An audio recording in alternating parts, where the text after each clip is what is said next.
situation sometimes. The council gets sick of this. Yeah. See, even the mayor. Nice for showing up, Walter. Nice of you to show up. Bob Smith is my name. Me too.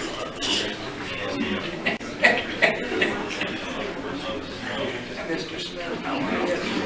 Bob moved me out of picture. All upset. All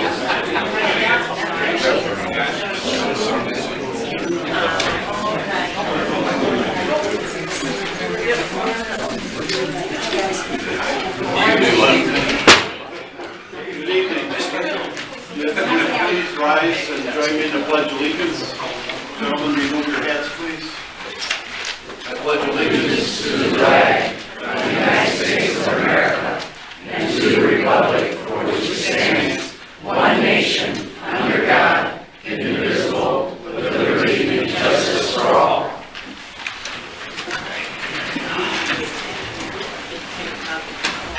Council, can I have a motion to appoint Michelle Hollow as our clerk pro tem by Fluharty, second by Janutus. Call the roll, please. Rhodes? Spinks? Yes. Cochi? Yes. Mezek? Yes. Janutus? Yes. Fluharty? Yes. Saunders? Yes. If you notice, we have Michelle filling in for us because Lori Villers has resigned and taken a position somewhere else. So that happened since our last council meeting. We wish her well in her new position. And we thank Michelle for filling in until we can get a new clerk. Call the roll, please. Rhodes? Spinks? Cochi? Here. Mezek? Here. Janutus? Here. Fluharty? Here. Saunders? Here. And can I have a motion excusing Councilwoman Rhodes for tonight by Mezek, second by Janutus. Call the roll, please. Spinks? Yes. Cochi? Yes. Mezek? Yes. Janutus? Yes. Fluharty? Yes. Saunders? Yes. Council, you have the minutes of the work session of June 3rd, 2019. Any corrections to that? Seeing none, can I have a motion for acceptance by Mezek, second by Saunders. Call the roll, please. Spinks? Yes. Cochi? Yes. Mezek? Janutus? Yes. Fluharty? Yes. Saunders? Yes. And you have the minutes of the regular meeting of June 3rd, 2019. Any corrections to that? Seeing none, can I have a motion for acceptance by Janutus, second by Spinks. Call the roll, please. Spinks? Yes. Cochi? Yes. Mezek? Abstain. Janutus? Yes. Fluharty? Yes. Saunders? Yes. And you have the minutes of the special work session of June 10th, 2019. Any corrections to that? Seeing none, can I have a motion for acceptance by Mezek, second by Saunders. Call the roll, please. Spinks? Yes. Cochi? Yes. Mezek? Yes. Janutus? Yes. Fluharty? Yes. Saunders? Abstain. And tonight, we have a presentation for our fire department. And I could have the chief and the assistant chief join me up here.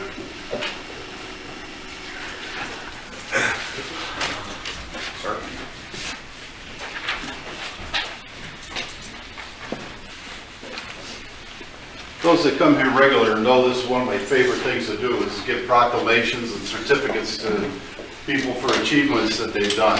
And this one's especially gratifying because of my relationship with the fire department.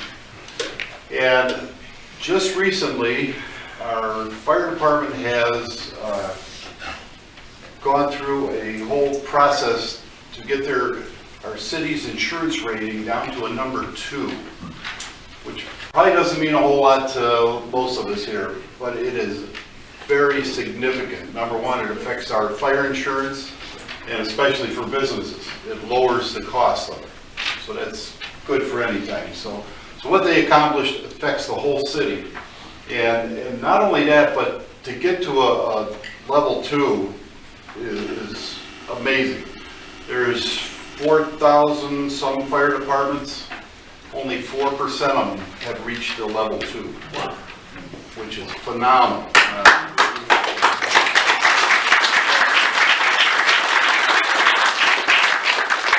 And it's not just these two guys that headed it up to get it. It involves the whole department and some of the other departments. And I'm going to ask Chief Nagy to explain on that a little bit more. Basically taking my whole speech already. Just so you know, this is Fire Chief Dave Nagy and Assistant Chief Sean Solar, who head up our department. And you know, Council is very proud of all our safety forces and all our workers. Service department, police, fire. So we have people in the rec step up and do a great job day in and day out. And it's just a pleasure to be able to single out a department for what they've done. Because I'll let the chief tell you what's entailed. There's a lot of work involved with that. So, Chief. Thank you, Mayor. Like Mayor said, you know, this is a big deal to a small extent for residents, but to a bigger extent, and you know, seeing the news lately with Azalea coming in to start manufacturing. You know, their insurance over what a homeowner pays is, you know, astronomical.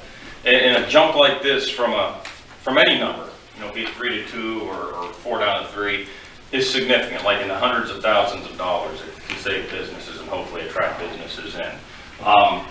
First and foremost, you know, this starts at the street level with the guys.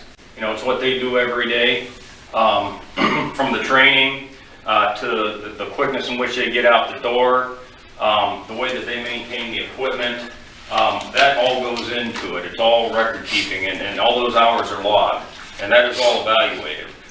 Like the mayor said, as well as it's a fire department evaluation, but it's a team effort. The service department, specifically the water department, water supply is a huge part of this evaluation, and the formulas they use. So, you know, without the water department maintaining what they have, we would not be in as good a shape as we are. Dispatch center. Dispatch, you know, getting departments out the door is another huge factor in the evaluation. And I know years ago, when we decided to make the change to this dispatch center, it was the support back here that allowed us to do that. But that change, when you put the numbers from the last time and this time together, that was a significant change. So that saved ultimately businesses money by going out on a limb and making that, you know, making that change. Equipment as well. And again, this is where we have an in-house mechanic, but we also have a great group of mechanics down at the garage. And the way that they maintain our vehicles, it factors into it. And again, when it's time for vehicle purchases, you know, these people up here that make those tough decisions to spend that money, that's a big part of it, to have, you know, up-to-date and good fleets, and as well as our partners. You know, let's face it, I know we've talked about it before, no fire department standalone has enough people to put that many people on the streets or on the fire scene, to number one, operate safely, to provide a service to those we serve, but just the agreement between communities to have the numbers so that when we come in and get evaluated and they say, well, how many people do you put within X number of minutes? And we can have those numbers because we have those relationships with our neighbors, and they help us out just like we help them out. So I'm very proud for our department. I'm always very proud for our people, but I'd also like to extend thanks to a lot of service department people in here tonight. Thank you. And those of us up here. I know my boss preaches all the time, and I'm a firm believer, the assistant chief and I, in a teamwork. And a rating like this is just a good example of the teamwork that we have within the city to hopefully benefit citizens and businesses who are either here or looking to come. So, thank you. Awesome.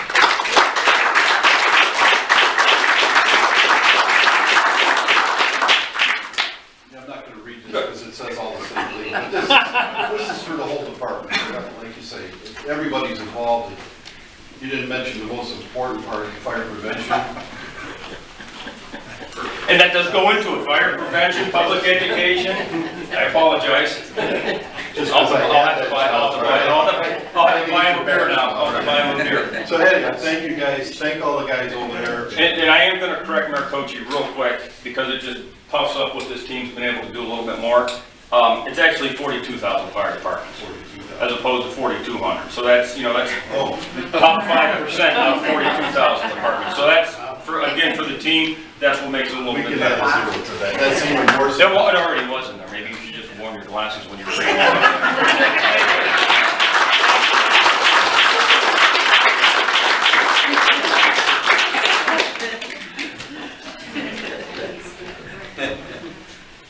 I stand corrected.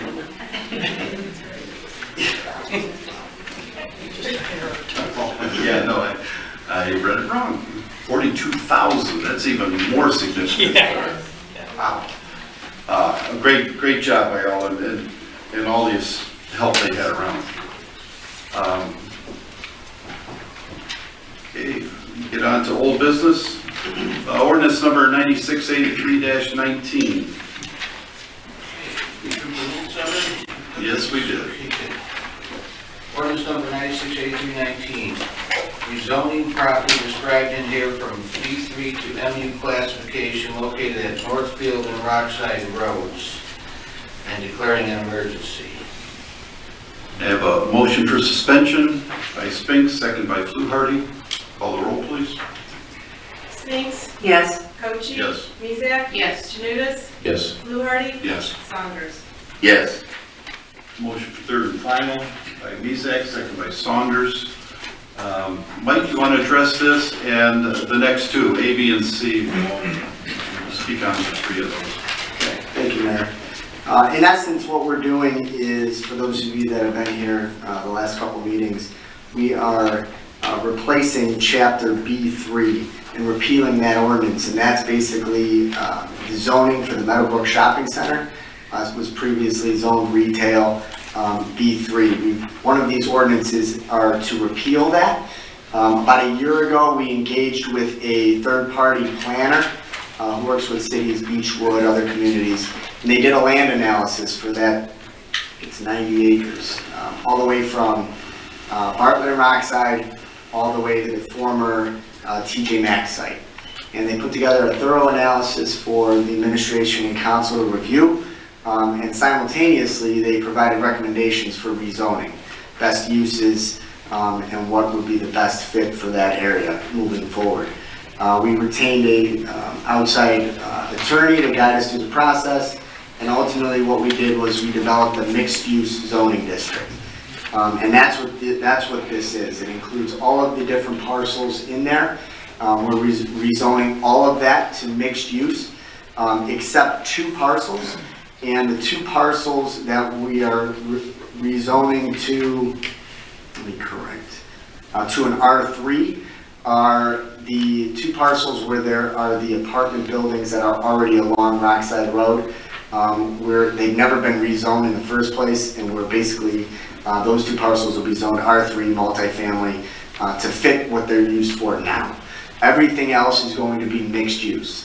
What that does, it ranges from office, light manufacturing, new car sales, not used, and a lot of other options. It basically gives the city and city council and planning commission, authority to really control what goes in there.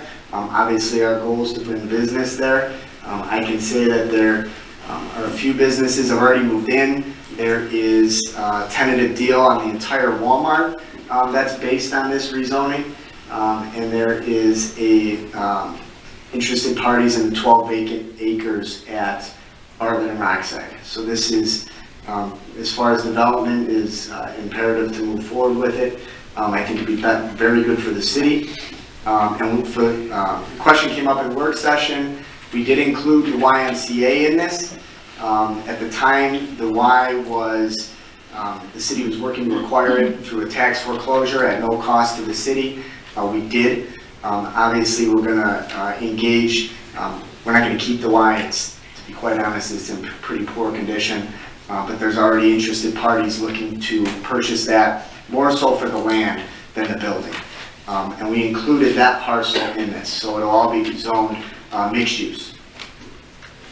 So that kind of covered all three.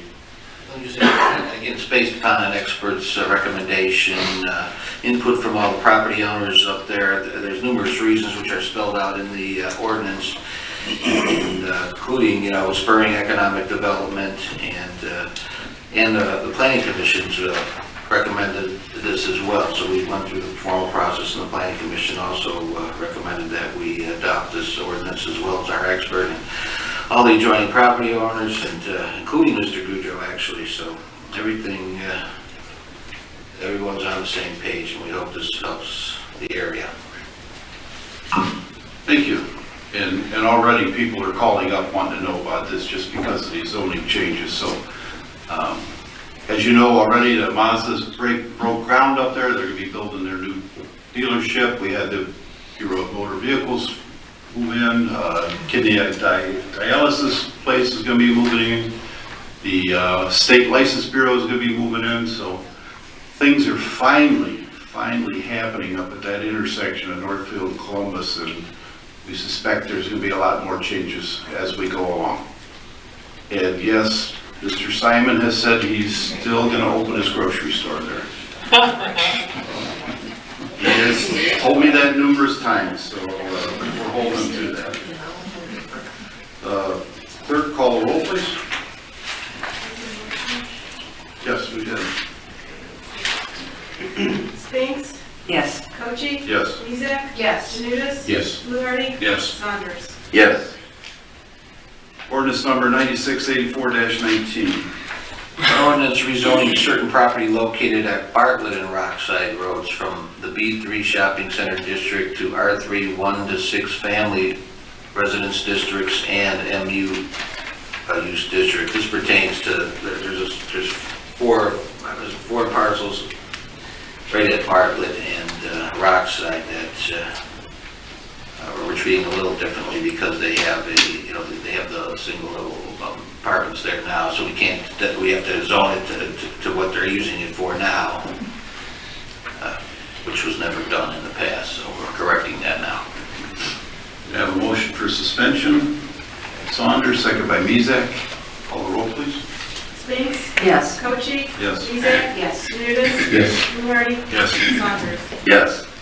Motion for third and final by Spink, second by Janutus. And Mike already gave the explanation. Call the roll, please. Spinks? Yes. Cochi? Yes. Mezek? Yes. Janutus? Yes. Fluharty? Yes. Saunders? Yes. Ordinance number 9685-19. This is an ordinance repealing and replacing the existing Chapter 1939, which is entitled B3 Shopping Center Districts, with a new Chapter 1939 entitled MU Mixed Use Districts of the ordinances of the City of Bedford. And again, that's to expand. It's no longer a B3 Shopping Center District because retail is pretty much dead these days. So we're making a mixed use to allow different uses to help rejuvenate the area. Thank you. Motion for suspension by Spink, second by Janutus. Call the roll, please. Spinks? Yes. Cochi? Yes. Mezek? Yes. Janutus? Yes. Fluharty? Yes. Saunders? Yes. Motion for third and final by Mezek, second by Saunders. We had the explanation. Call the roll, please.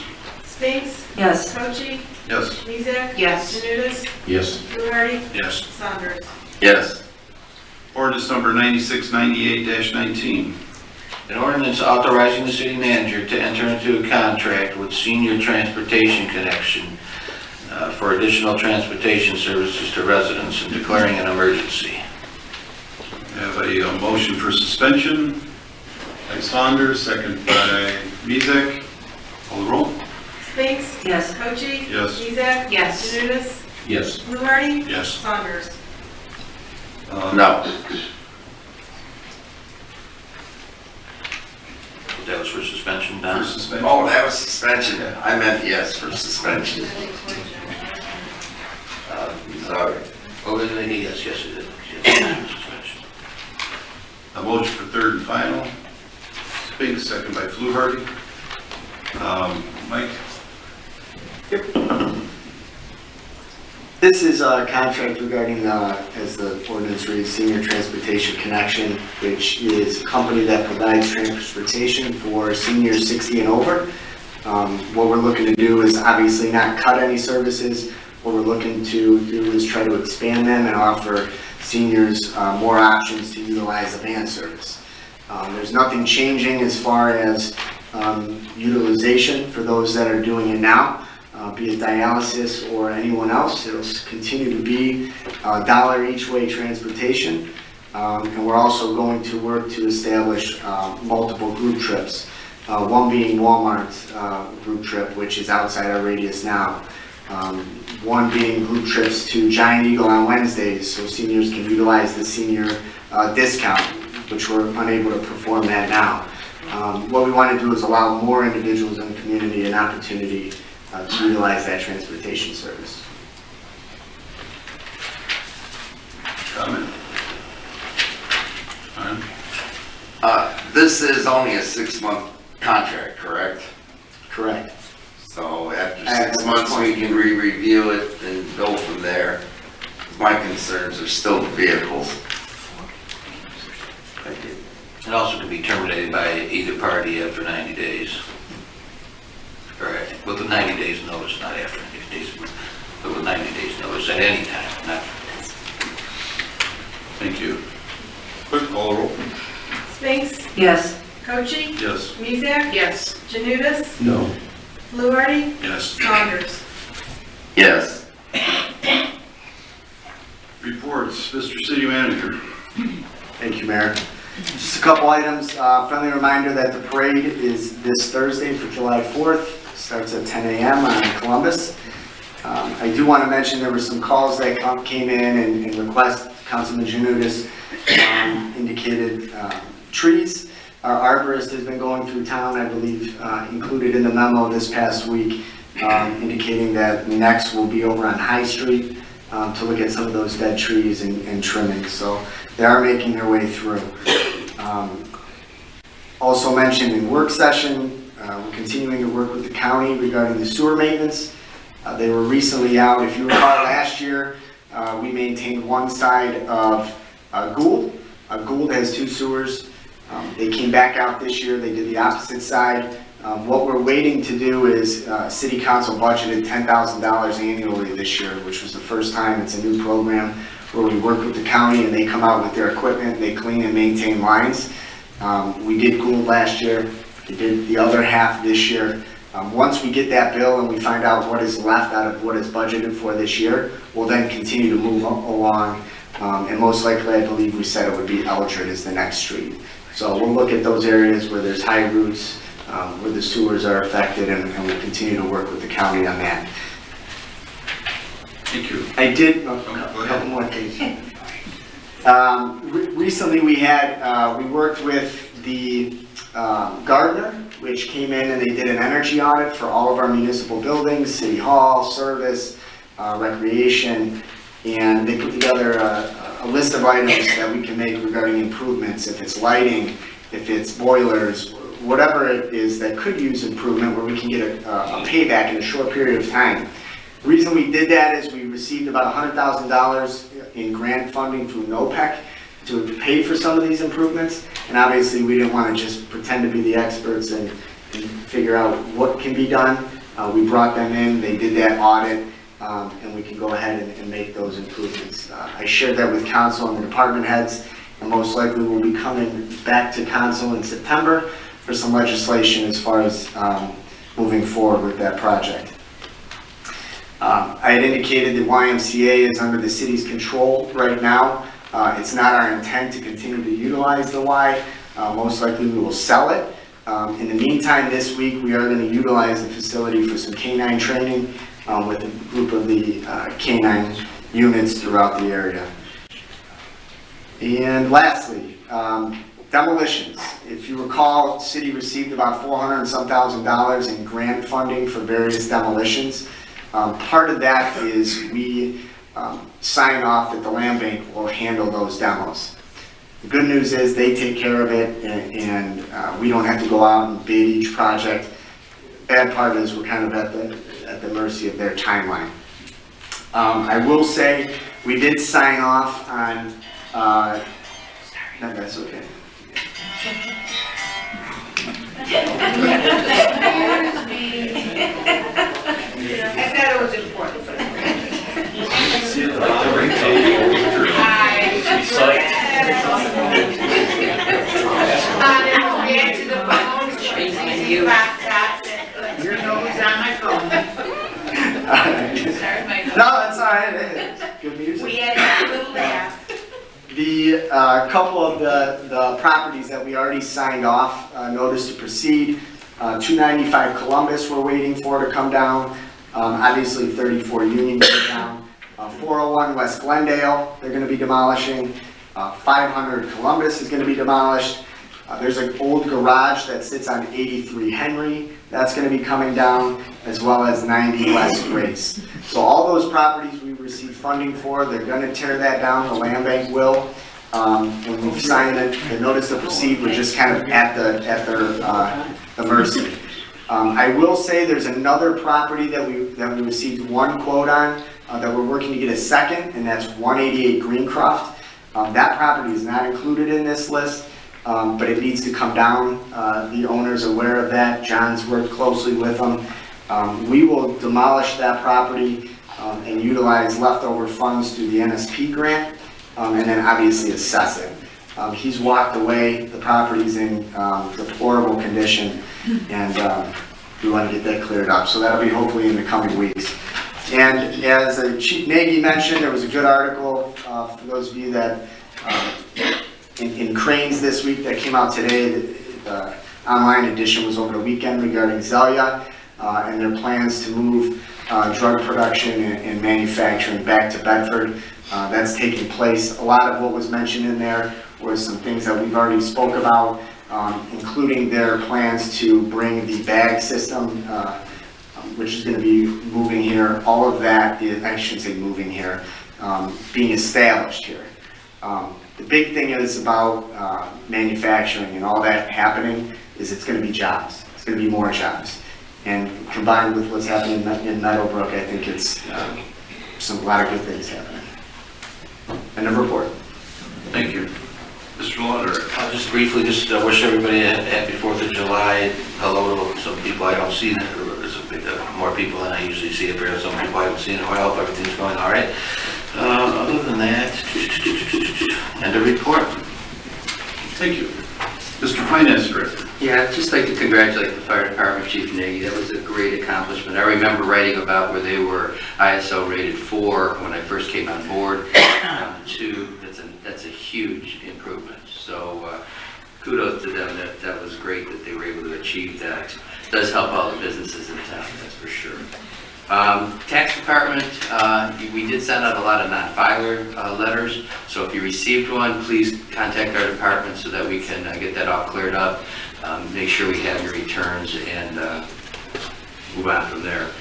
And again, happy 4th of July. Look forward to seeing everybody at the parade. End of my report. Thank you. Mrs. Spinks. Good evening, happy early 4th to everyone.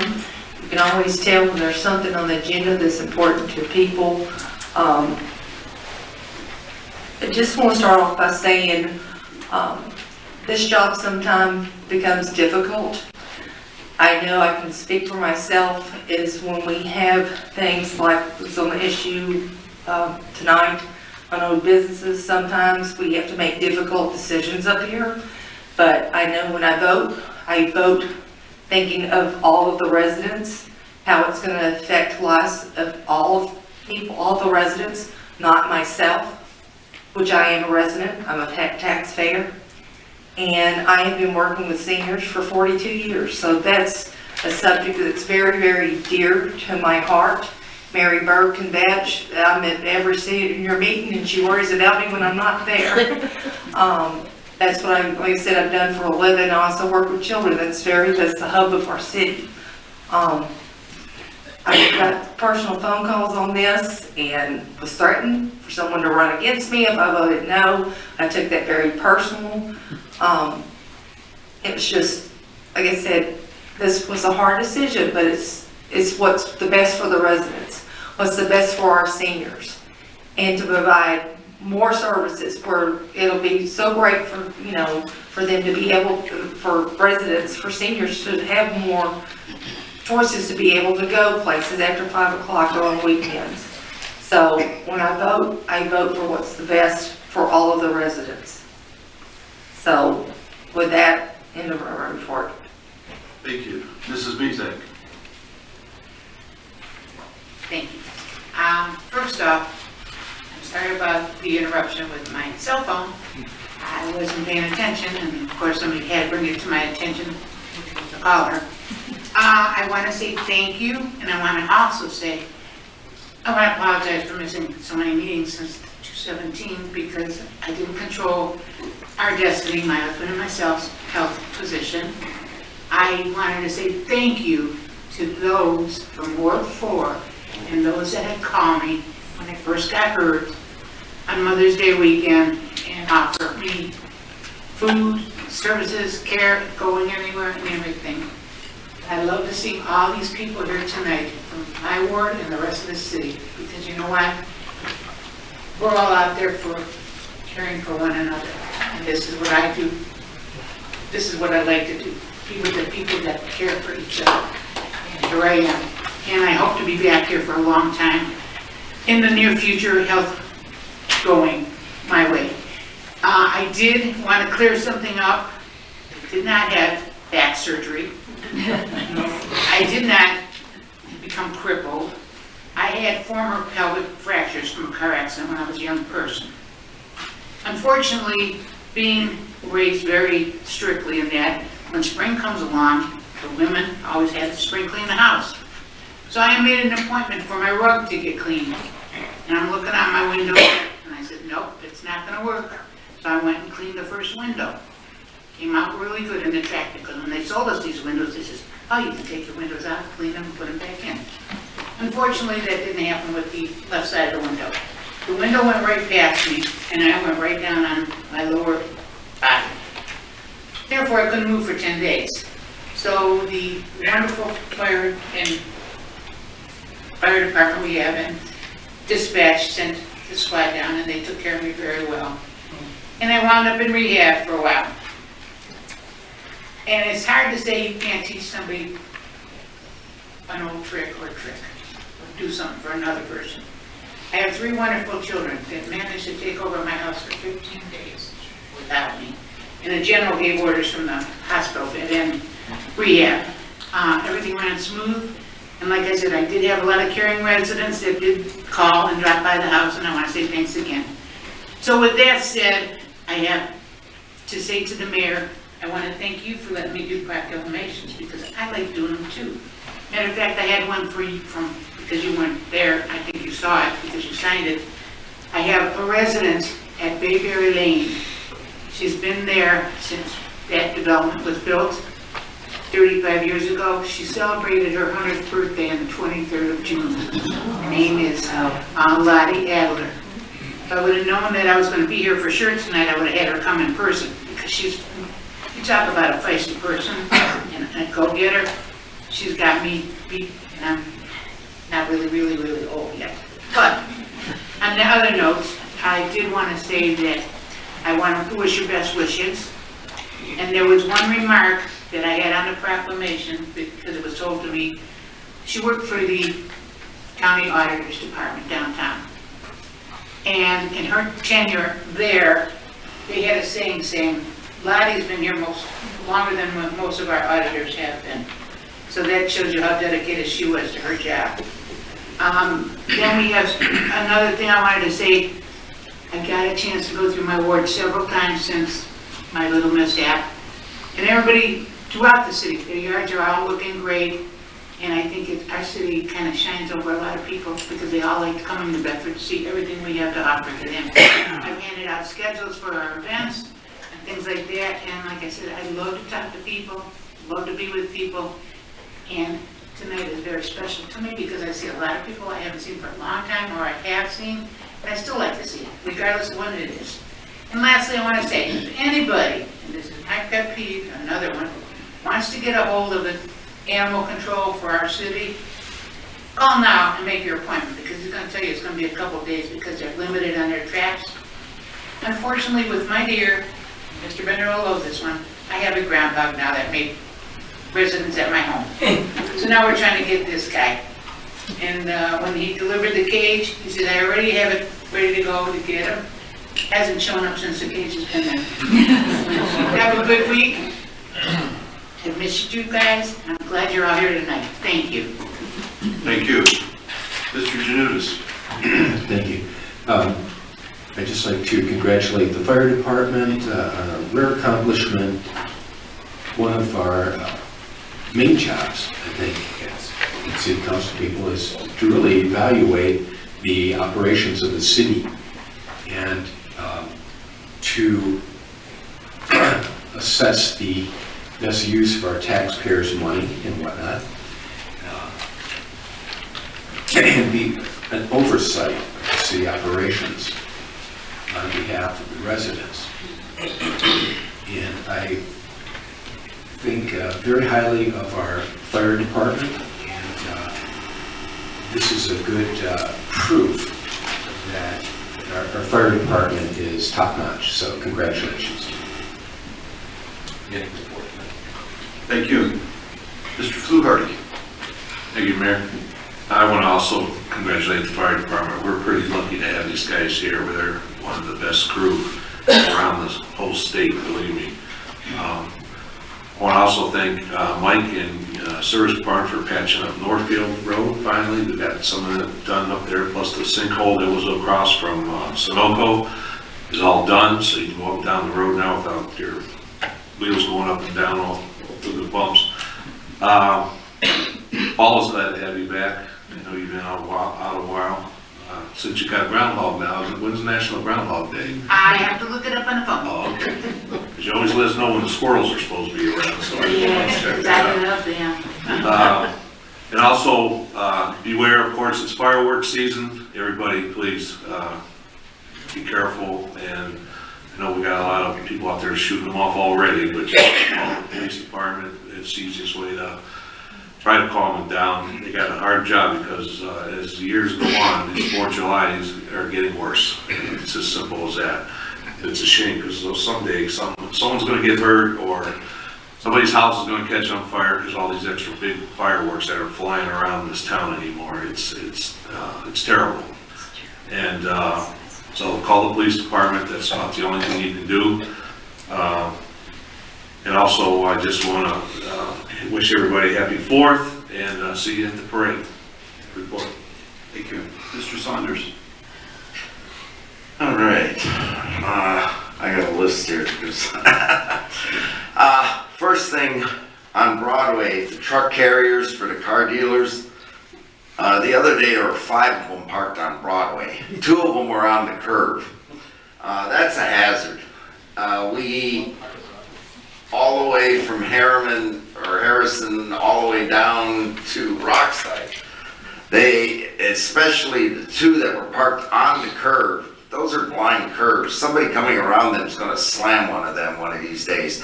They shouldn't be doing that during the day, especially when there's a lot of traffic. They're getting worse and more blatant. You know, 1 on the street or something is something, but when you start getting 3 or 4 of them at a time parked on the streets, they're becoming a problem.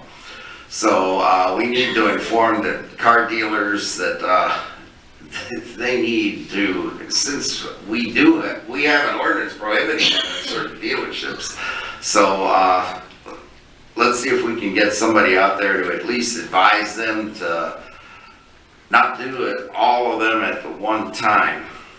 And I'm surprised Vic hasn't noticed it, but the catch basin that's just as you're heading south on Northfield Road by the recycle center, that catch basin's collapsing. There's a big hole there right now too, so we need to get our service department onto that catch basin before it just disappears. it's one of those things that may get missed during other times, but our service department does one hell of a job in what they've been doing. In fact, the end of Logan, they spent over a week trying to they did reconnect a sanitary sewer connection through what is technically private property, which brings me to another thing, is that 245 Logan, who's paying for all that work that was done for that massive trench that they had to dig to get to the sanitary, because Logan actually ends at the end of the curb, not where the actual road appears to end. I would hope that the property owner is sharing in some of that cost, because that hole was deep and for quite a long distance too. So that's all private property, actually owned by the one house on the end of Logan. So even though it appears to be street, that's technically private drive. We do plow our snow all the way up and through there at times too, but Logan does end before the last two houses. So it's one of those areas that is tricky when it comes to cost too, when something happens. So, and I will tell the audience here that keep an eye on your homeowner's policy. You should be getting a reduction in your fire protection. If not, call your insurance agent, because they may not be aware of the fact that our rating went down. So that should help everybody, especially the seniors who are on fixed incomes. It should give you a few extra bucks in your policy. I don't know if you pay it yearly or monthly or however, but it should help in that nature also. It's good to see that some of our houses are going to start, the really problem ones, moving along into getting rid of them, and hopefully those lots, some of them will get rehabilitated into new structures, because we don't have that many new homes going up at this end. As far as the 4th of July fireworks, if you haven't seen on the news, there is a big recall on a lot of the fireworks. They've been loaded improperly on some of them. And it took a boy's hand off down, I think it was in the Cincinnati area, because it was supposed to be a little firework and it wasn't. So they're recalling fireworks. So please be careful on the 4th. You shouldn't be setting off fireworks anyway, but it's one of those things that people may be unaware of the fact that they haven't been watching the news. And finally, I want to thank the fire department especially, and any friends of my mother who passed away this past month, a few weeks ago. It was quite unexpected. And I want to thank everybody who showed care and concern during this time period. My family wishes everybody, or thanks everybody for their concern during this time period. We now have to deal with my father, who was the one that was expected to go. Unfortunately, my mother went instead, so like I said, it was quite unexpected. The fire department did everything they could to try to revive her, but it was one of those cases where nothing could be done. Now, she was a big proponent on deer calling, and ironically, the day of the funeral, we're going down Broadway, and deer shot in front of the hearse, and the hearse almost hit him. So, it's one of those things. The deer had their last say to her. It's funny in a way when you think about it, but they did shoot right across. Unbelievable how that, it was almost like it's almost like they timed it. So, but it's one of those tragic things. The garden club's gonna miss her for sure, because she was their encyclopedia. If you had a gardening question, she had an answer. you had a gardening plant you didn't know, she not only knew the plant name, but usually the Latin origin where it came from. So, the garden club's definitely going to miss her. So, and hope to see all of you on the 4th of July. The parade starts at the library basically and goes down Columbus all the way to Bedford Heights. Well, it disbands basically at the fire station, but everybody does go to the rec center there in Bedford Heights. A good chunk of the parade goes through my ward on Columbus Road in Ward 6. So hope to see everybody there. There's right now a 50% chance of scattered showers. I'm hoping they're all in the afternoon, so the parade goes off without a hitch, but it'll be rain or shine. Some of us may get wet. So have a happy 4th of July and a following weekend. I know some people get off on Friday, so it's a very long weekend. Others have to get a holiday and then go back to work the next day. But our service department, once again, I'm sure will be busy cleaning up the mess after the parade, because unfortunately people just leave their junk on people's tree lawns and don't really seem too concerned that that's all people's yards.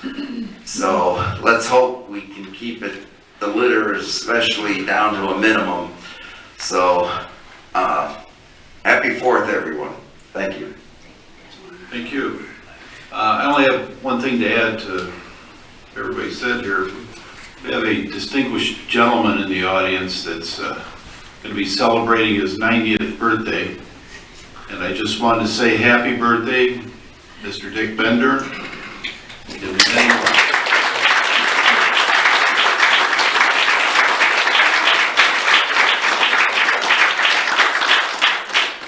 Now that you've spoiled the whole party. No, I appreciate that. I've been here 45 years with this Bedford Council and had a part of them for a long time, and I still do. And I think all you folks that are here tonight are in for more fun, because I see the crowd here tonight, and that's more than we've had for a while. But thank you so very much. And my wife and I and my family, we're having an open house on the 6th on Wandle Avenue. If any of you know where that is or you want to stop over, 1 to 3 o'clock. Stop over and join us. Good. Thank you very much.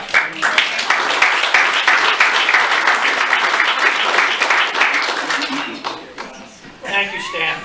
Happy birthday. And with that, let's get on to new business. Ordinance number 9699-19. Declaring the property and structure located at 429 Center Road a nuisance and condemning the property, ordering action, and declaring an emergency. A motion for suspension by Mezak, second by Saunders. Call the roll. Spinks? Yes. Cochee? Yes. Mezak? Yes. Janutus? Yes. Fluharty? Yes. Saunders? Yes. Motion for third and final by Spinks, second by Janutus. Mike? Thank you, Mayor. This is Brick Ranch, located on Center Road.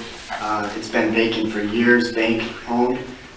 We've recently gone over there about a month ago and had to secure it. There was individuals trying to break in. We've done that.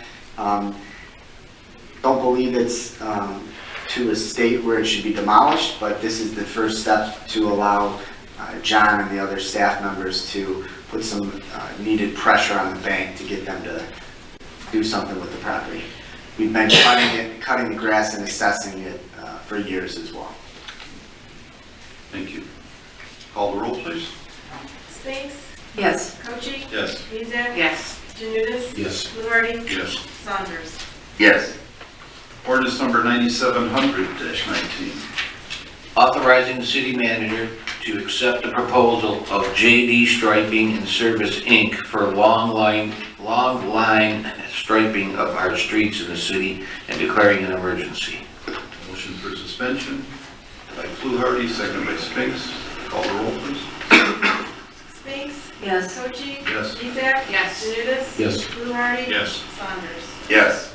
Motion for third and final by Saunders, second by Mezak. This is similar to what we performed last year where we contracted out specifically the long lines and the stripings. We received 2 quotes. One was from A&A Safety for roughly $23,500. JD Striping and Service came in at $19,810. This was budgeted for, so we recommend going with. Thank you. Call the roll, please. Spinks? Yes. Cochee? Yes. Mizek? Yes. Janutus? Yes. Fluharty? Yes. Saunders? Yes. Ordinance number 9701-19. An ordinance, A lot of papers there. an ordinance authorizing the city manager to enter into a contract with Fabrizi Trucking and Paving Company, Inc. for the Union Street water line replacement, being the lowest responsive and responsible bidder and declaring an emergency. Motion for suspension by Saunders, second by Mezak. Call the roll. Spinks? Yes. Cochee? Yes. Mizek? Yes. Janutus? Yes. Fluharty? Yes. Saunders? Yes. Motion for third and final by Fluharty, second by Spinks. Mike? Thank you, Mayor. This project, actually, it started earlier in the year. For those of you that remember, we applied for about a $2.2 million grant that was going to cover the water line through the historic district, all the way down Union up towards near St. Mary's. Included in that grant was resurfacing of Broadway, as well as all electrical repairs down in the historic district and new curves. Unfortunately, we didn't score high enough. Part of that grant, we were putting up $1 million of our own money for water line repairs. We thought it would score well. Unfortunately, it didn't. With that being said, after we looked at the project and looked at what the county was planning in 2020, which is they're planning to come in and repave Union Street. That's what they had indicated to us. It only makes sense to address the water line now. That water line was put in the 30s, I believe. We recently had a break on Friday. So what we did was we scaled back, and even though we didn't get the grant, we're still contributing, putting up actually it came in at about $1.2 million to replace the water line from Broadway down over to roughly St. Mary's. At the same time, Fabrizi's wrapping up will be into 2020, and the county will come back in and finally pave that roadway. The only other thing that was mentioned in work session is we will be stopping before the bridge and starting up again after, because they're going to be coming in and they're assessing redoing the stone bridge in 2022. So we'll address that section at that time. 2 other bids were Tridmore Corp. came in at $1.397 million, and SCT Inc. came in at $1.565 million. Thank you. Call the roll, please. Spinks? Yes. Cochee? Yes. Mizek? Yes. Janutus? Yes. Fluharty? Yes. Saunders? Yes. Ordinance number 9702-19. Authorizing the city of Bedford to pay for the cremation expenses of Ben Gray, who is determined to be indigent, and declaring an emergency. A motion for suspension by Spinks, second by Janutus. Call the roll. Spinks? Yes. Cochee? Yes. Mizek? Yes. Janutus? Yes. Fluharty? Yes. Saunders? Yes. Motion for third and final by Saunders, second by Mezak. Mike? Yes, Mayor. We were contacted by a manager from Cuyahoga County Morgue Operations. Mr. Gray had passed away and was indigent. We actually, about a month ago, had put together a form that needs to get filled out to verify the information.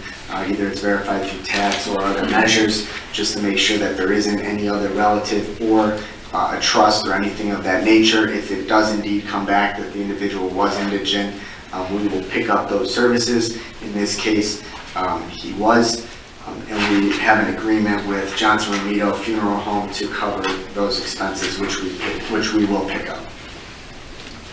Call the roll, please. Spinks? Yes. Cochee? Yes. Mizek? Yes. Janutus? Yes. Fluharty? Yes. Saunders? Yes.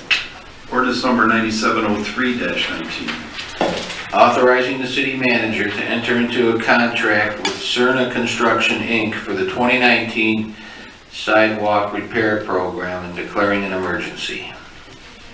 Motion for suspension by Fluharty, second by Janutus. Call the roll. Spinks? Yes. Cochee? Yes. Mizek? Yes. Janutus? Yes. Fluharty? Yes. Saunders? Yes. Motion for third and final by Saunders, second by Mezak. Mike again. As the ordinance reads, this is for this year's sidewalk program. We're going to be going out, identifying various walks that were damaged, lifted, whatnot, regarding trees, tree roots, or if there was a big job or anything else that was the city's responsibility, and we will go ahead and be replacing those. We haven't identified the specific area yet, but once we do that, we'll have letters going out to the residents in the area. We received two different quotes. One, FP Lated Concrete, came in at roughly $10 per square foot. Cerna Construction came in at $8.15 per square foot. We recommend going with Cerna's. And I believe if it's a section of sidewalk that is the homeowner's responsibility, they can also get in on this same. There'll be some information going out. For instance, if you had some areas like near your driveway or whatnot that you wanted to replace, if you wanted to replace that, you can do that and piggyback off of this contract and get the same price that we're getting through Cerna. And that information will come out in the letter that you receive when we're in your area. Obviously, we're not going to be able to do the whole city for the amount, but as the years go on, we'll hopefully start catching up a little bit. Thank you. Call the roll, please. Spinks? Yes. Cochee? Yes. Mizek? Yes. Janutus? Yes. Fluharty? Yes. Saunders? Yes. Ordinance number 9704-19. Authorizing change order number 1 with Roniak Paving, Inc. for the 2018 street improvement program and declaring an emergency. Motion for suspension, Saunders, second by Mezak. Call the roll, please. Spinks? Yes. Cochee? Yes. Mizek? Yes. Janutus? Yes. Fluharty? Yes. Saunders? Yes. Motion for third and final by Spinks, second by Janutus. This is the- roll tonight. Yeah. This is to close out the 2018 program. The last road that we were working on, or that they were working on, was Powers. There were some issues with the base, as well as catch basin work that needed to be finished. Ultimately, it was over about $4,400. This is the change order for that, and then that program will be closed out. Thank you. Call the roll, please. Spinks? Yes. Cochee? Yes. Mizek? Yes. Janutus? Yes. Fluharty? Yes. Saunders? Yes. Ordinance number 9705-19. An ordinance amending ordinance number 9677-19 regarding section 151.08A of the Administrative Code entitled Compensation for Overtime Work of the City of Bedford and declaring an emergency. Motion for suspension, Spinks, second by Fluharty. Call the roll, please. Spinks? Yes. Cochee? Yes. Mizek? Yes. Janutus? Yes. Fluharty? Yes. Saunders? Yes. Motion for third and final by Saunders, second by Mezak. The ordinance is going to remain the same. The only changes, we added clerk of council to this. There was some discrepancy on whether they got comp time or not, that this will clear up, that it's, the clerk will get a 1 hour of comp time for 1 hour work, not 1.5 hours. So just to clarify, it's the same as all our other department heads. Call the roll, please. Spinks? Yes. Cochee? Yes. Mizek? Yes. Janutus? Yes. Fluharty? Yes. Saunders? Yes. Ordinance number 9706-19. An ordinance authorizing the city manager to contract with Neroni and Sons, Inc. for emergency repairs to the wastewater treatment plant to commence the Wood Creek Bank stabilization project and declaring an emergency. A motion for suspension, Saunders, second by Mezak. Call the roll. Spinks? Yes. Cochee? Yes. Mizek? Yes. Janutus? Yes. Fluharty? Yes. Saunders? Yes. Motion for third and final by Spinks, second by Janutus. as we mentioned, there was some significant erosion issues taking place at the Wood Creek, which is, in essence, we had the area surveyed in February. Our engineer was back out, recently surveyed it again. We're losing a tremendous amount of the hillside. Ultimately, trees were coming down. The trees actually created a dam, and the water had shifted and continued to take the hillside. Especially during these heavy storms, there were trees that continued to fall. We were within, I think the last time our engineer was there, we were within about 10 feet from our main trunk line, 30-inch line that brings all of the, you know what, down to the plant. If we did not act and that hillside continued to erode and reached that line would not have been stabilized and in essence could have failed and dumped 2 million gallons of, you know what, into Tinker's Creek every day. So obviously it was an issue. You know, we'll get into the long-term solutions here in the next ordinance. But short-term, we had 2 companies go out. Independence Excavating came in with a quote of about $30,000. And then Neroni and them came in with a quote of about $18,000 to come in and do some emergency work. We did authorize them to start last week to try to get the debris out of the creeks, which they did. They did some temporary shoring up, if you would say, or directing the water. They got done in about 2.5 days, which was much less than what they had thought. And the cost was about $10,000. That money will be able to be reimbursed when we apply for a larger long-term solution, which we plan to do, and we'll get into that in the next ordinance. Ultimately, the charge for that work over the last couple days was about $10,450. It's a lot better than 18,000. Call the roll, please. Spinks? Yes. Cochi? Yes. Mizek? Yes. Janutus? Yes. Fluharty? Yes. Saunders? Yes. Resolution number 2536-19.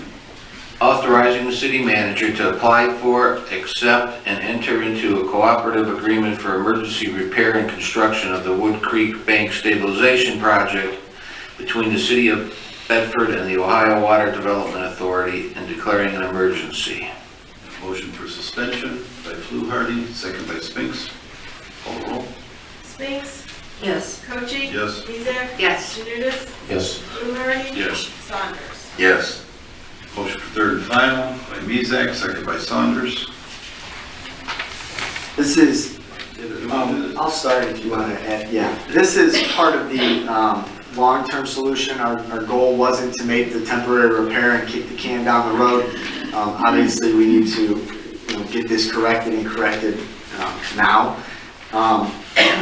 We initially went for Ohio Department of Public Works, OPWS funds. Unfortunately, they felt that it wasn't an emergency at this time, although we feel that, 2 million gallons potentially in the creek is an emergency. We did not get the loan.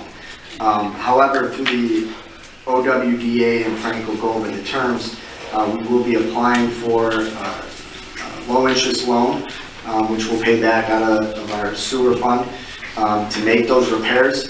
Repairs are somewhere going to be between $700,000 and $800,000 for this one specific area. But we've also identified another area much smaller that needs about $50,000 to $60,000 worth of work to address some hillside erosion as well down near the plant. We want to make those repairs. We want to do that ASAP. So our engineers working with the Army Corps as well as Frank putting together the application. We intend to have that to them by August 1st, and the funds come back very, very quickly. And it's our hope to then bid this out and get moving on it as soon as possible. When I talked about being reimbursed, not only will we be able to utilize the funds for construction, but it'll also include engineering, planning, inspections, as well as any emergency work needed to be done prior. So the $10,000 that we passed previously will be included in the application. Frank, if you want to go over some of the terms. Pretty much summed that up, but a couple of things though. With the OPWC first applied for, we went for grants first, obviously, if we can get that, great. Also, they have a 0% loan. We had done those in the past. The funds were already committed. They had more applications than they could fill. That seems to be the process nowadays, substantially. It's hard to get money for anything anymore. But OWDA definitely had plenty of funding for us, and it does specialize in this area. So after talking with them, their rates usually run, they'll vary every month, so we want to get on that board right away before rates change.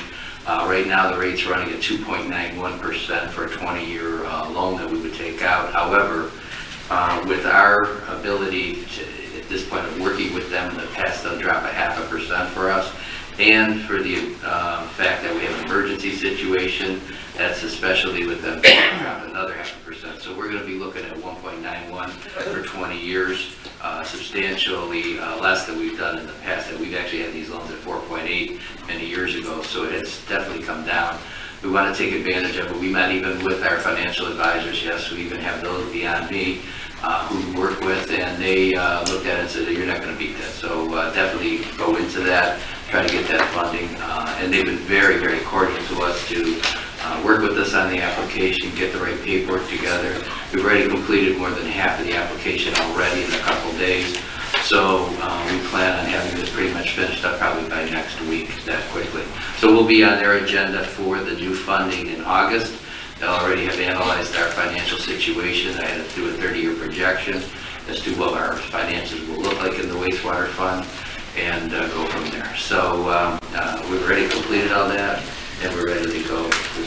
About how much we're right now we're at 900. We have to see how that program works is, of course, we'll go by the bidding process. Once the bidding process determines where you're at, then it becomes a situation of what the actual costs are. And when it's finalized, all the engineering, construction costs, these costs we talked about today, and engineering to build up to that will be included in that. And based on the disbursements of the loan program will determine how much we will have to pay.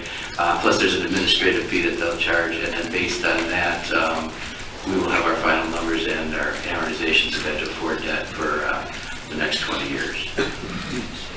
Much less expensive to go this route than actually with bonds, so that was the best alternative. Thank you. Call the roll, please. Spinks? Yes. Cochee? Yes. Mizek? Yes. Janutus? Yes. Fluharty? Yes. Saunders? Yes. Resolution number 2537-19. Authorizing the city manager to enter into a contract with the Cuyahoga County Department of Public Works for unusual sewer projects, declaring an emergency. Motion for suspension. Spinks, second by Fluharty. Call the roll. Spinks? Yes. Cochee? Yes. Mizek? Yes. Janutus? Yes. Fluharty? Yes. Saunders? Yes. Motion for third and final by Saunders, second by Mezek. Mike? This is a standard agreement that the county has requested we enter into, being that we're going to be utilizing them. We used them last year during the sewer maintenance on Gould, as well as our plans to continue to use them this year and in the future. Thank you. Call the roll, please. Spinks? Yes. Cochee? Yes. Mizek? Yes. Janutus? Yes. Fluharty? Yes. Saunders? Yes. Now we come to that portion of meeting for the hearing of citizens. If you wish to speak, please come forward, state your name, your address, and your comment.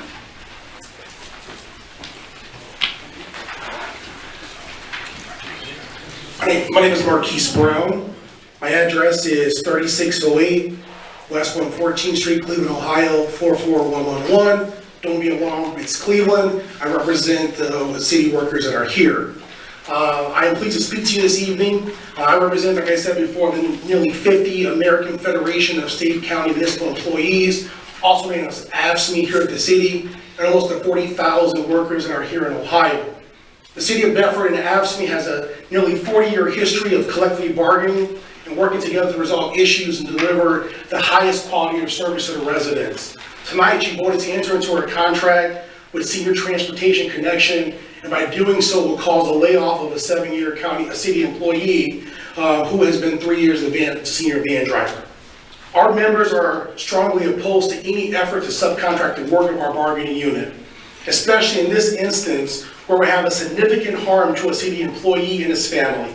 And more importantly, the city has not asserted the claim or demonstrated that subcontracting is necessary for lack of funds or any serious financial situation, or this will actually save the city any money. Traditionally, the public sector has provided greater opportunities for women and minorities. Contracting out city services diminishes the social and economic opportunities for members of these demographics. And right here in the city of Bedford, a city that's about 54% African American, this ordinance would negatively impact the only African American we have in our bargaining unit and force him to scramble and search for a new job with a newborn baby. While we can't stop the city from subcontracting the senior van service, the senior transportation connection, we can only hope the city will not turn their back on this employee that many of you, including his supervisors, have said that a good, hardworking employee. We strongly encourage you to help find this displaced worker a full-time opportunity in the city of Cleveland, and we'll be happy to work with you to do so. Thank you. Thank you.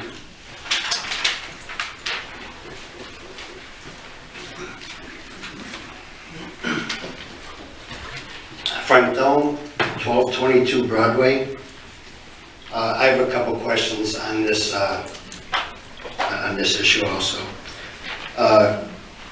My first question is, I know that you said that this will be for the seniors 60 years and older. What about the people we serve now that have health issues that are not 60 and older? They'll still be taken care of. They will be taken care of. Okay. My next question is, why the rush on the contract when the city is paying $40,000 for this contract when you already had a contract with our senior van driver now in our union contract? Why the rush? Why couldn't we wait at least till the end of the year or the end of our contract? Well, I don't think there was a rush. We're just, it's our duty and responsibility to look for better situations for our residents when they come around, and that's what we did. Okay, I mean, has it been looked into, maybe possibly? I'm sorry, Mike, go ahead. Oh, no, I was just gonna mention, to be quite honest, we started looking at numbers and stats and how many people utilize the van, I would say late last fall, internally. When we started having conversations, and I know in the past they've had some conversations with STC. We met with them, I think, right after the beginning of the year, exploring the idea, looked at the numbers, looked at what the numbers are that we spend, and based on the amount of population and how many people utilize the van. There's some of those things that I mentioned at the last 2 meetings ago, actually. So it wasn't that we just came up and got this contract in May and threw it in front of council. It was probably since last fall that I had looked into it with Aaron and with Mike. Also looked at what type of grant funding could be out there to free up money for other different things that we could do. We looked at that. I would say, to be honest with you, I could give you an exact date, but I think it was since last fall when we really started looking into it. I don't know if there was ever is there ever a best time? I guess Sure. one would think, do it now, do it budget time, Well, I guess again, I go back to the question, couldn't it have waited at least till, the end of this contract? I mean, you're taking $40,000 and you're giving it to the senior connection, and I mean, that could have helped our driver at least for, a few more months. That's all I'm saying, something to think about maybe. And I guess one of my questions is the city going to try to take on our employee, Armand, who, I don't know if anybody knows, but I think Armand has the most overtime hours in the city. To me, he's an asset to this community. So these are things that, you know, I guess I'd like everybody to think about. I guess my last question is, this is the third reading, so will this most likely go forward? That's my question. Most likely, yes. Obviously, there's a contract, and that's a standard contract. Each community, if you've seen it, I can give you a printout of what communities utilize these services or this company. Each one kind of negotiates for each community. Okay, basically you negotiate and make your own parameters. For instance, you know, I had taken some questions that some people had seen. Well, I've seen Solon. Why? It's $4 one way or $8 round trip. Well, that's what Solon negotiated. They know that our intention is not to change a thing. It's $1 each way. The only couple of the things that we are going to do that would be different than ours is, for instance, one, establish a group trip to Walmart out in Macedonia. We don't do that now. It's outside of our radius. Well, we do that. So we go to Mark's. We haven't gone, as far as group trips, we haven't established group trips for that location. Well, we have. So, you know, so, I would just like everybody, you know, and like, you know, you may think this is personal. Well, I think it's personal for everybody sitting here, not just me, but for all the taxpayers here in Cleveland, for the seniors who are concerned about, you know, this year. And especially Armand, who, like I said, who's an asset to the city. I would hope that, you know, council and yourself would really look into helping this gentleman stay with the city of Bedford. Thank you. And that has been a focus of this conversation the whole time we're discussing it. Well, thank you. We appreciate that. Has been.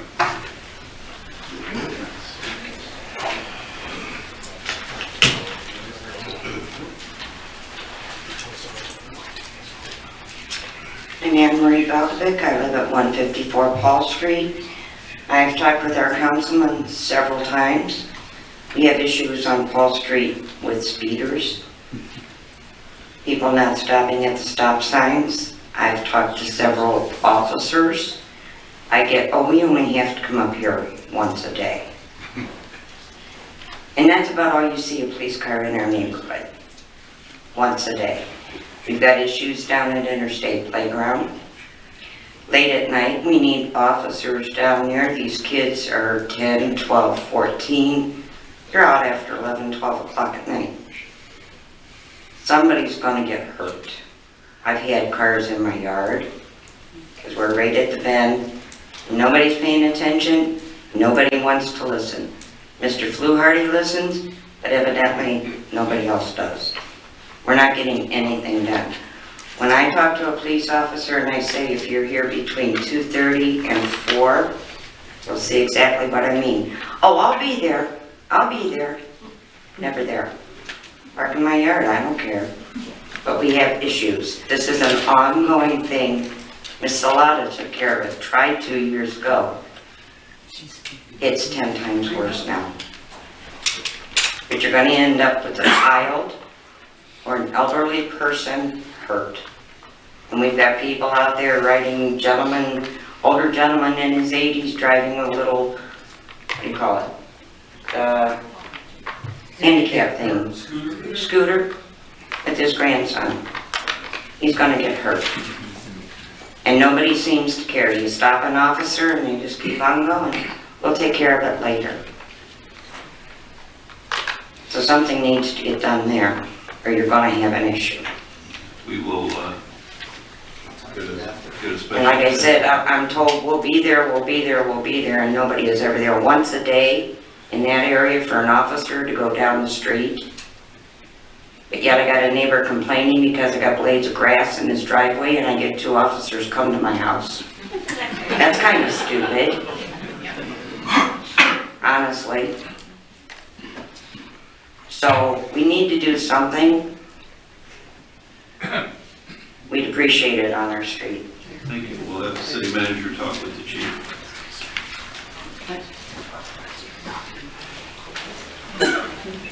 Good evening, everyone. My name's David Svilik. I've been Bedford resident since 1977, homeowner since 81. I live on 233 Paul Street, and she speaks the truth over there. We don't have enough police presence up there, and it's starting to get out of hand. It seems like the young juveniles do not know what a sidewalk is for. And also the speeding cars that do go up and down Paul Street. Yesterday, my wife woke me up because we sit across from each other. She looks out the window and I look at her. I don't know why we sit that way. She observed a car flying that would be north on Paul Street. So I went outside because Mr. Fluharty knows where I sit out on my front patio. I got a front patio in front of my house, so I've been sitting out there. And the same vehicle came back the other way, no lights. I mean, flying. He had to be doing 45 at least. If the police would come once in a while at different times, the juveniles and the speeders would think twice what they're doing. You know, I'm not saying they have to camp out up there, the police, but if they come at different times and also go up and down the side street, not just take Paul Street all the way up or Northfield or Broadway. Because every evening, about 9:45, Mr. Fluharty knows what starts happening. Last Monday, I was listening to the scanner, and on First Street over at Always Towing, there was a call. They came in that they were blowing off fireworks. Yes, they were. Because I could see them in my backyard. I could see First Street on my right and John Street on my left. So I got a pretty good display almost every evening. You know, what I'm concerned about is the type of fireworks they're shooting off. These are not Class C fireworks that they are shooting off. These are Class B. The reason why I know that, when I was younger, in my late teens, early 20s, before I went to work at Republic Steel, I worked for Zambelli Fireworks. I was down at Kings Island where we would shoot fireworks every night, and that was a rough job. But that's what I'm worried about. When they shoot off the salutes, that's a quarter stick of dynamite going up into the air. So if that does not burst and comes down, that's what I'm afraid of. You know, I'm a fireworks lover too. I know 4th of July, you really can't stop the whole city from blowing off fireworks. But it's just the type they're using is concern to me.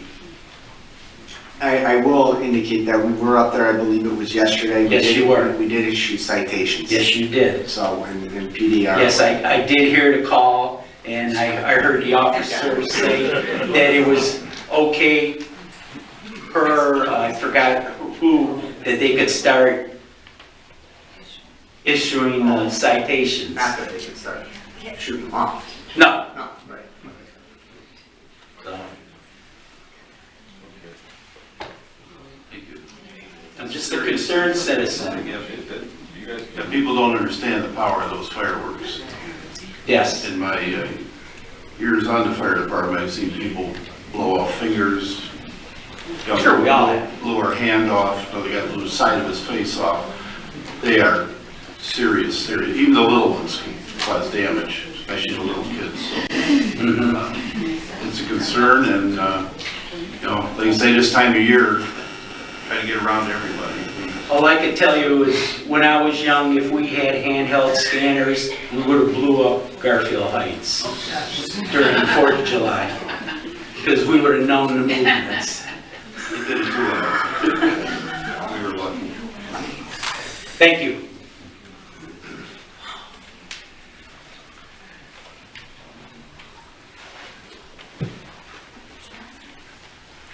Louise Novak, 1252 Broadway. And my concern is what's going on at San Bernardo. I haven't seen any construction go on there for 2 or 3 weeks. Yeah, the owner of the property, the main developer, they terminated their construction manager, construction company. Really? Yeah, there were a handful of issues that they were working with. We were trying to work with them. They had contacted us, actually they contacted the building department, and they said, we just want to let you know, we're still moving forward, we're still taking inquiries, but we're going to have about a month delay. We terminated our, I think it was their project manager, something along those lines. So that's why it's been nothing. It'll be that way for about a month, well, probably another two weeks, I'm thinking, and then they're going to start back up. But they were making progress, but unfortunately there were some issues that they... Do they have any idea when they'll be finished with that project? The one area I thought they were looking at end of summer, and then the other one end of year. But I'm not sure where that stands as far as with the, but you know, the delay wasn't because it's not moving forward. It wasn't because of anything, you know, any non-compliance here. They had some internal issues between, so Okay. they were making progress. Actually, it was starting to look really Yeah, I know. Okay, thanks. Thank you. Jeffrey, 134 Harmon Street. Mike, when are they going to start Center Road? So Center Road, we just spoke about it, will most likely be near the end of the month. They're going to be finishing up Maple Heights, and they'll probably be down here about the 3rd week of July, maybe near the end of the month. They'll be coming through. Okay. And no offense, Don, but I'll save everybody a phone call. You're not going to save any money on a homeowner's policy from a 2 to 1, so anything can happen. But the traffic light at Forbes and Broadway, the traffic light I'm sorry, Forbes and Northfield. The traffic light on Northfield Road is green. And then the traffic light coming off of Forbes onto Northfield Road is green. And then the traffic light coming out of Acela parking lot is green. For 2 minutes, you sit there and nothing Argue with PD. Thank you. Thank you. You're right on his net, buddy. For 2 minutes, nothing happened. Anyone else?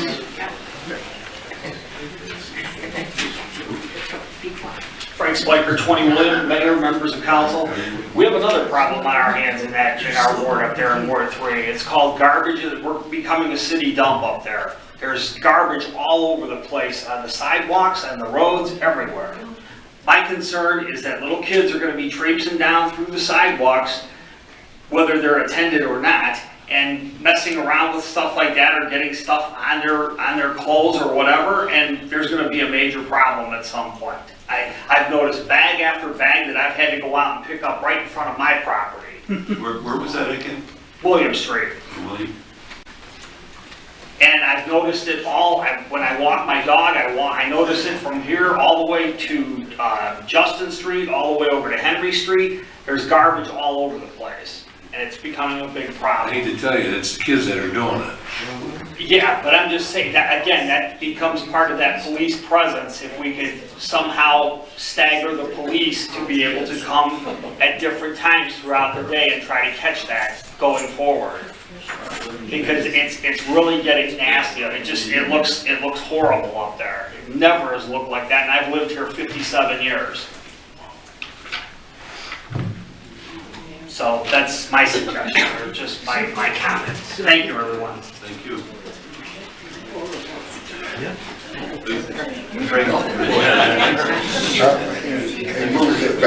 Ronald Walker, 681 Turning Road.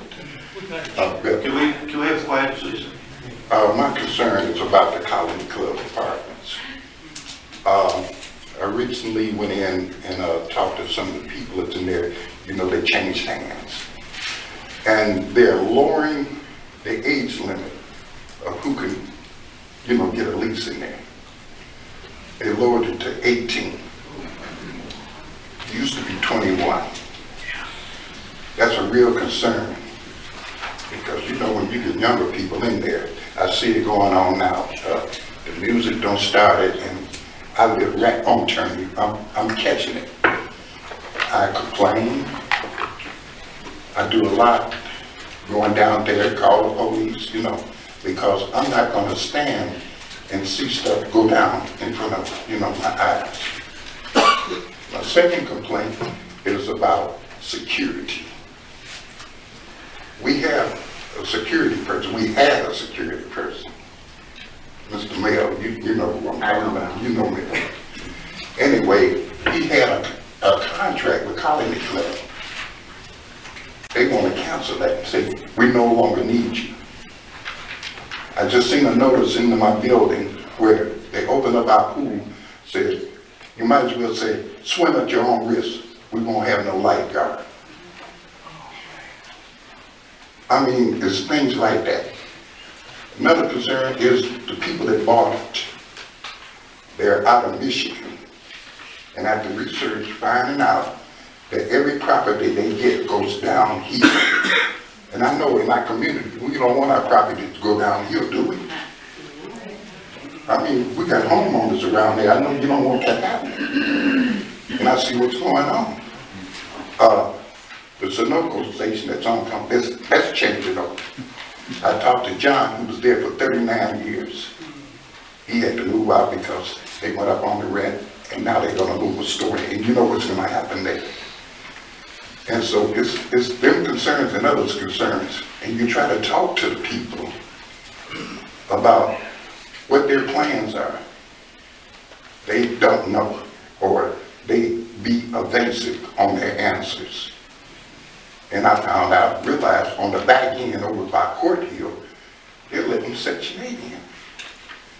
Much money's out there, I don't, you know, I don't need that. And so it's a big concern about, is the city knowing what's going on there?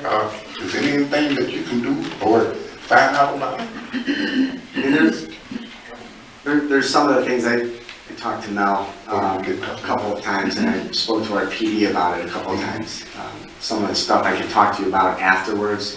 I will say, as far as what we can order an owner to do, there's limitations that we have. As far as, you know, one example is the pool. You know, we can't force, you know, I'm not an expert in that law, but we spoke about it, John and our police department. You know, we can't order them to have a guard on duty. It's similar to like a hotel. You know, they can put a sign up, swim at your own risk. There's not a lot, like we can't force them to do that. Do we recommend it? No, we don't. We've shared that with them. Well, what's going to happen though is this, you know, as far as safety is concerned, you know, we had a safety man, which saved the city to keep the police from coming out. Because Mel, he stayed in contact with the police, and if he needed them, he called them. If he didn't, he took care of it. So that saves the city a lot of money too. You got to realize, so it's got to be something, you know, as you being the city manager, you know, I talked to you last time we had a meeting, but my concern is that I don't like what's going on. I was unaware of the age. Yep, I wasn't even too. This was the first we heard of it tonight. Well, that's what they told me in the office. Well, I said, well, is it going to change? He said, unfortunately, we're going to drop the age limit. Okay, but that's about it. We got a few more, but that's enough for right now. Thank you.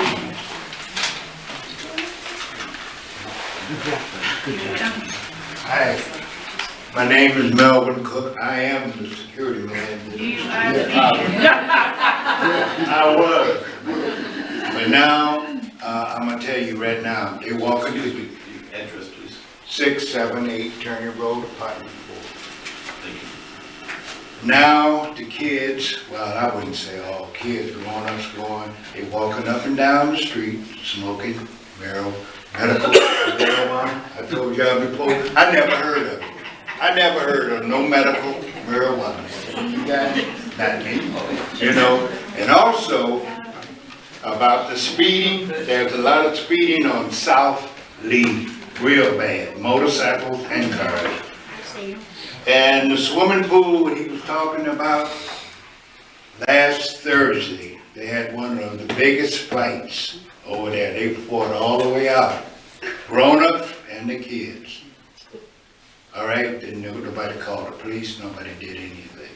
All right, number one is the main thing. I broke this up 3 times. That's the prostitution ring of young kids, 13 on up on Cork Hill. I mean, it is bad. I rides out there at night at 9:30, 10 o'clock. And I see them, and I see what they're doing. You understand? But what can I do? They tell me they don't need no more security. All right? So, hey, I call the police, they'll come. But after that, that's it. So I wish we can get something done. And I'm glad to see you back. Thank you. Okay. Known you for too many years, that's been not enough. You've brought beautiful things into our city by taking care of our ladies when they get off the bus. You've made that place almost like your own for security. And as far as the age for them to do this, when the company comes in from another state, you can't give them, we can give them guidelines, you can't tell them what to do. Yeah, well. But you know, the same way with kids, anybody, you can't tell people what to do, but we try to do our best to do the right thing. And that's what we do, stick together and do the right thing. I want to talk to you, sir, and I need the police to talk to you and the chief. That's who I want to talk to. Thank you.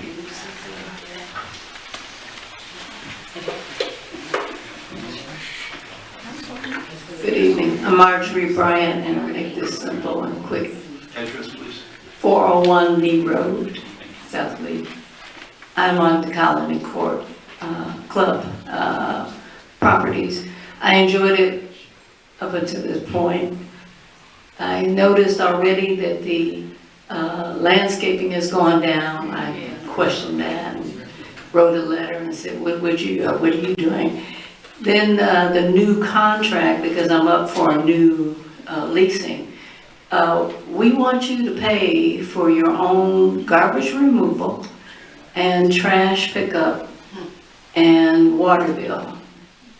So I pulled down tenants' rights from Ohio, and I'm looking into the matter to see if that's really a right thing for us to do. I'm a tenant, but I'm not happy about it. So, and I thought I had moved into a good spot. I'm enjoying Bedford, but I'm not liking the new owners. So, thank you. Yeah, historically, that's been a pretty good place up there over the years. Yes. I'm really sad to hear this kind of stuff going on. Going down. Sad. Yes.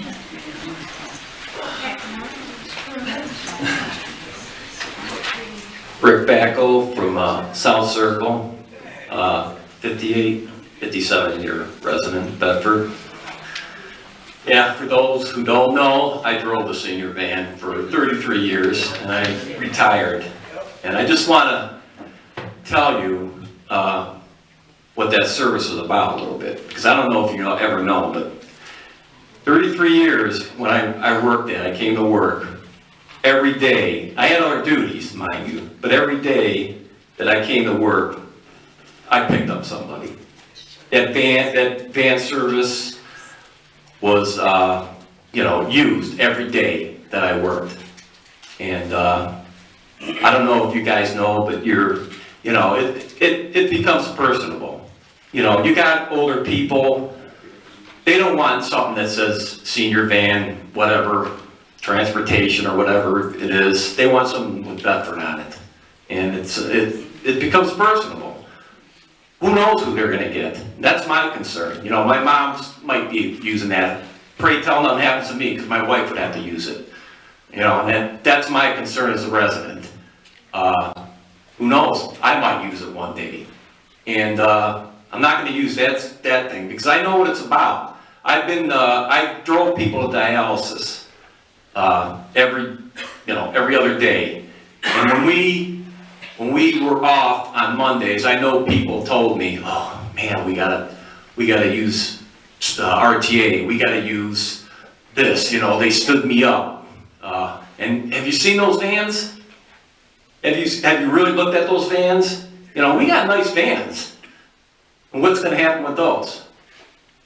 That's what I wanna know. What's gonna happen with, you know, we've had 6 or 7 vans since I worked there. And, you know, people, you know, trying to get the grants and everything else for them. And now they're just, what are you gonna do, sell those or whatever? You know, I mean, those vans got some life on them, because I know when I retired 3 years ago, we just got that one for 1 year. And now we're just gonna throw that away.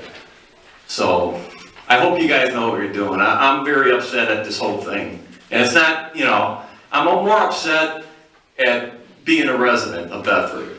And I lost a lot of respect for everybody that, you know, because it seems like it came back to me, you know, what did I do? I didn't do anything, you know? You guys didn't appreciate it. It's a good thing I retired, because you probably wanted to get rid of me. All right? And it kind of hurts a little bit. It really does.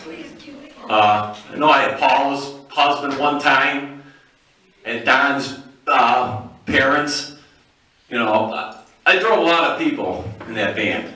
So, and like I said, you're throwing that out. People want to see somebody like Armand come and pick them up that they know. Not somebody, how many people are they serving? How many is this senior van connection? How many people are they serving? How many different cities? It's going to affect, right. It's not just one van here, it's going to affect the people here, so. That's all I got to say, sorry. Thank you.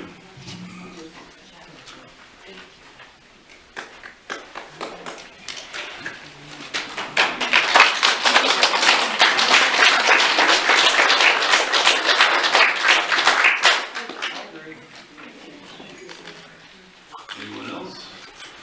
From Orlando?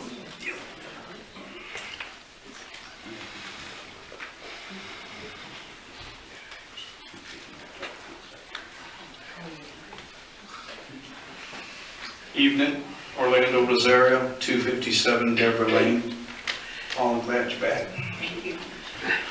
Mike, thank you very much for helping me out. Didn't mean to cause any friction. I appreciate your help on that, getting that area fixed. I was one of Rick's passengers. And I'm looking at the cards both ways. I'm not saying I'm not, because I am. I see your point, I see Rick's point. Because I'm one to say that, I mean, I'm just voicing my opinion. I'm one to say that I've ridden RTA, I've ridden Cleveland Clinic Transportation, still do, ridden UH. There's a whole lot of different ways you gotta look at it. I mean, I've never ridden with this new company, but they got their other rules. They only go so far, you know, things like that. I mean, there's just a couple of ways you gotta look at it. And, you know, I'm not sticking up for council. You know, I'm helping everybody. I'm just voicing my opinion. It's just, you gotta look at it both ways. That's just the hard part of it. On one hand, you want to do what's right, and then on that hand, if you think you're doing the right thing, then to someone else it could be the wrong thing. So it's just really hard to say, but I just wanted to voice my opinion on it. Thank you much. Thank you.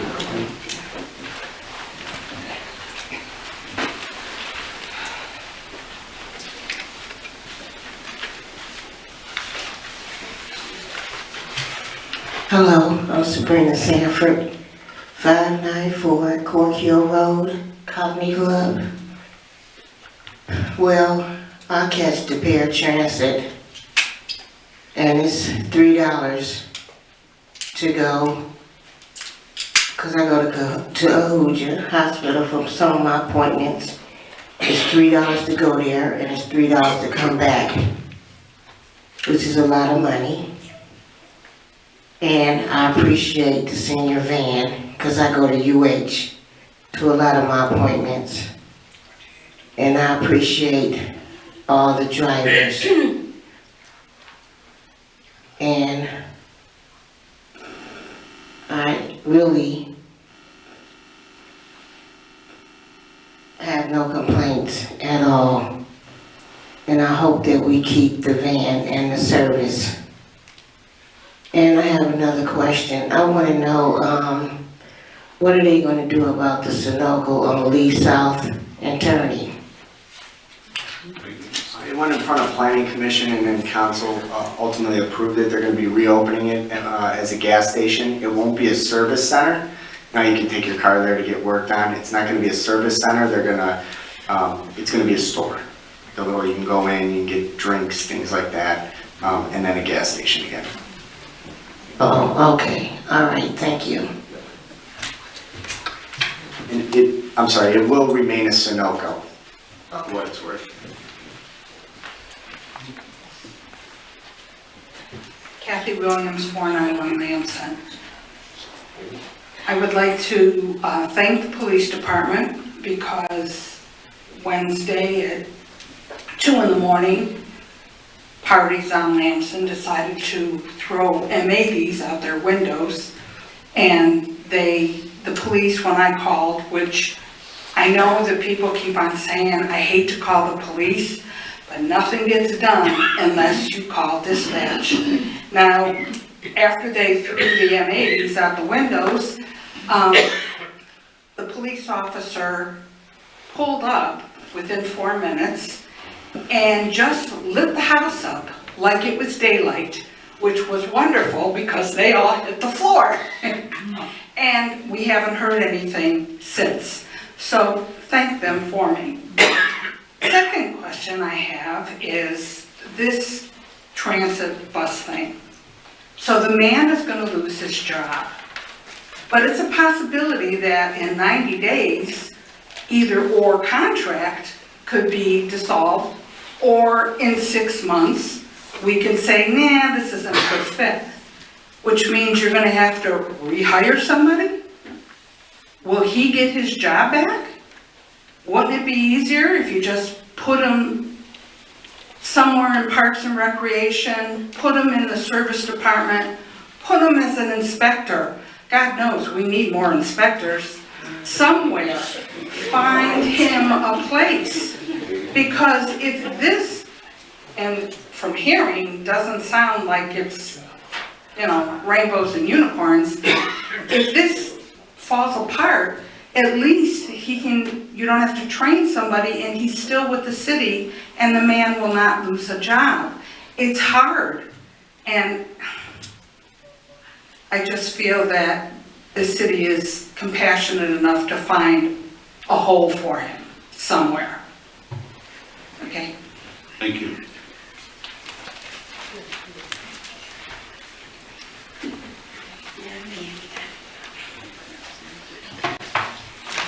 I'm definitely going to admit to all of you, and all of you, this is a little bit of a hard subject for me to talk about. But I remember a while back when people were running for council, one in particular, a couple people running for council, they stood by the fact that we need to hire more people of color in this community. And I totally agree with that. To my knowledge, and I could be wrong, I know we do have one African-American gentleman on our police force, 2 on the police force. Okay, those jobs are filled by civil service. And correct me if I'm wrong, Armand, is he the only other employee in the city of color?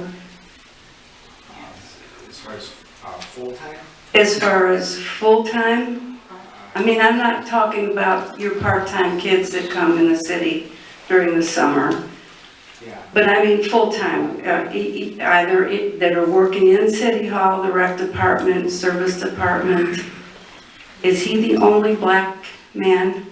In ASME, correct. In ASME, okay. And now, he's gonna be the one to probably lose a job. I think that's a little black mark on our city.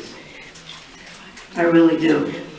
I think I would like to see everything that the city can possibly do to keep that man. Whether, you get rid of the transportation and go with senior connections or not, there's gotta be a place, someplace for him in the city. There's like 4 people working in the rec department in the office. 2. No, there's more than 2. Well, anyways, I just, I think we're missing the boat here. I mean, we claim that we're a very diverse community. Seriously. And seriously, is that true? No, not in my opinion. Not when we have all these jobs within the city and our city can't keep the one man of color. I just hope everybody thinks about it.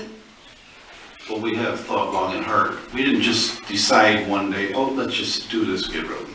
I understand that. Race has no issue in this at all. Well, Number one, it does not. I won't put up with that kind of talk that it's a well, race. stand, face It's the not. facts. So the fact is, he's the driver. I don't care if it would have been Rick was the driver. It would have been him at the time. But this man happens to be a man of color. And unfortunately, the council person who said this when she was campaigning, and I have respect for every one of these people that sit here, and I know this is not an easy job. But she was the one, I wish you were here tonight. She said, we've got to do more about hiring people of color in our city. And I realize you put a lot of thought into this, and you didn't do it arbitrarily, but I'm just saying, think about it before, I don't know, the news media gets a hold of something like this, what's gonna happen? Do we need a black mark on our city? I don't think so. And no, we're not diverse at all.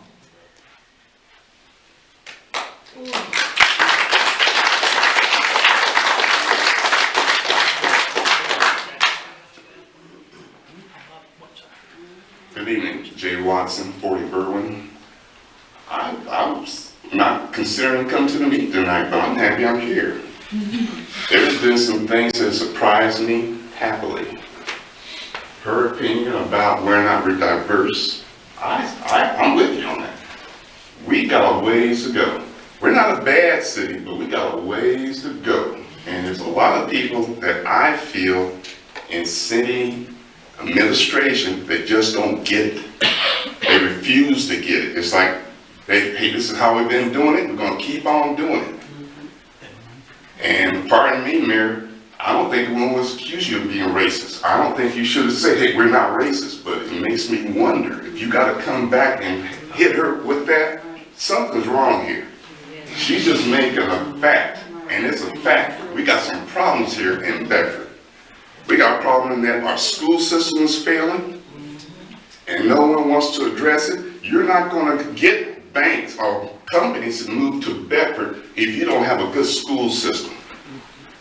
But yet, I don't hear anyone in administration who wants to really talk about it. What I hear, oh, that's the school. We don't want to talk about it here. But we'll be partnership on some other issues that we feel comfortable on. But if it's an issue, then maybe talking about the black or why we got low rating schools, you guys don't want to talk about it.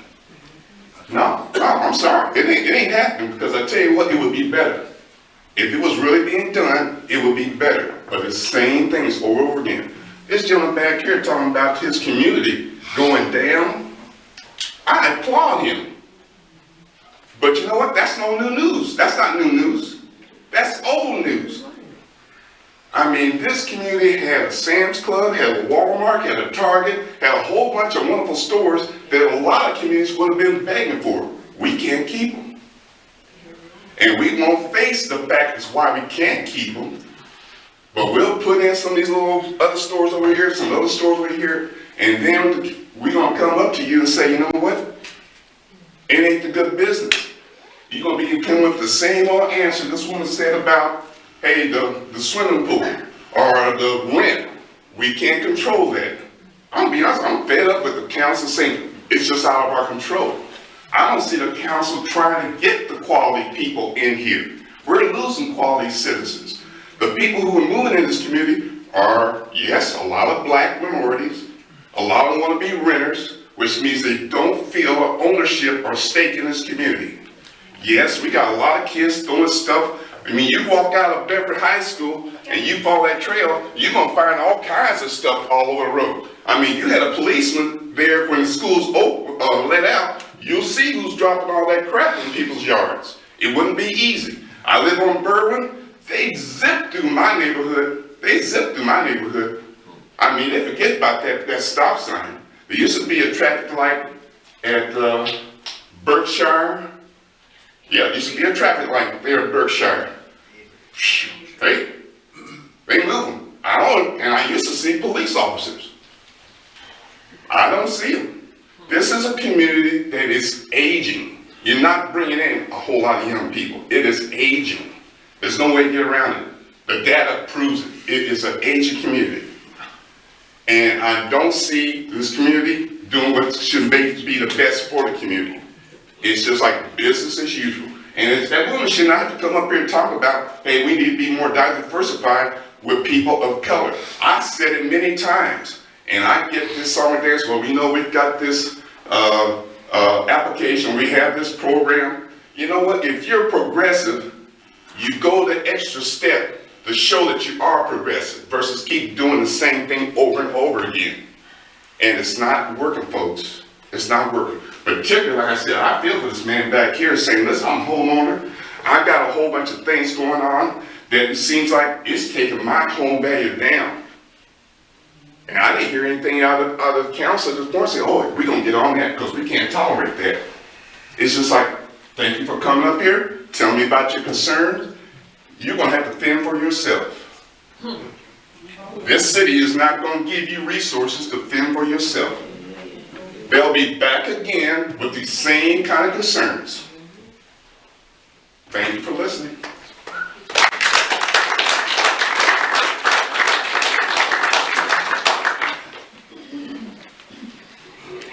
Hello, my name is Leslie Watson, 681 Turney, apartment 124. My concern, I just want to elaborate on what Mr. Walker said about the pool situation. The kids that's coming in the pool, none of them, half of them don't live in Bedford. These are the kids coming from Cleveland. And guess what? A lot of them, have you seen the situation with the dirt bikes in Cleveland? They're starting to come over here at the pool on the dirt bikes. You have no security, you have no lifeguard, so there's no way you're gonna stop them. So my concern is, I know you're saying that's a private, call the police, but once it gets started, you ain't gonna be able to stop them. Look at Cleveland and them dirt bikes. I've seen them. I can see the pool from my apartment. I watch them, and they come in more and more every day. If they know there's no security and they know there's no lifeguard, they're coming. I'd rather see the pool be shut down. Yeah. Thank you. Thanks.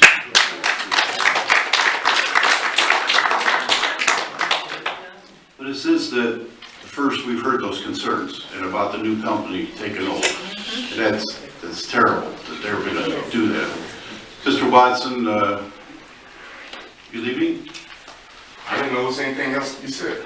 I was talking. Pardon me for being disrespectful, Mayor. Because, and we've addressed this before about our hiring practices, we've gone out of our way to try to hire minorities, and we are constantly doing it. Since I was on the fire department 30 years ago, we tried back then to do it.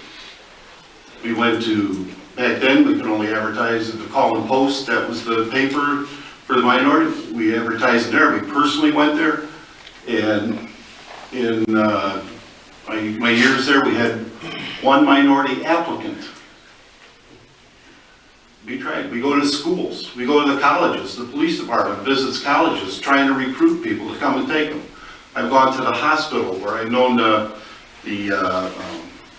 physical therapy people who would have been qualified physically to do the demands of police or fire, went there to recruit them personally, they wouldn't even come take the test. It's not that we haven't tried, and we've tried things.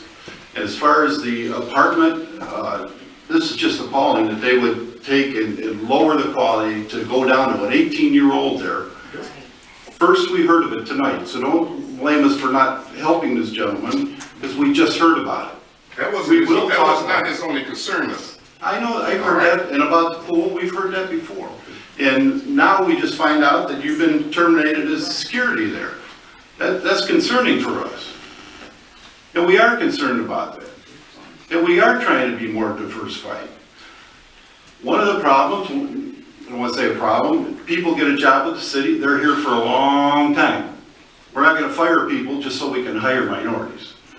We're not going to lower our standards so we can hire minorities, because you wouldn't like that. You're right, I wouldn't. Well, you would be, and you'd be right to be appalled if we tried to lower standards just to fill spaces to get them. We go out of our way to try to find people, and we've been doing it.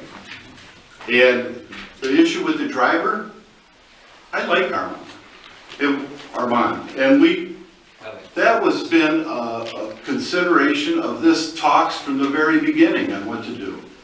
There's been some suggested solutions that hasn't happened. It's not from lack of trying.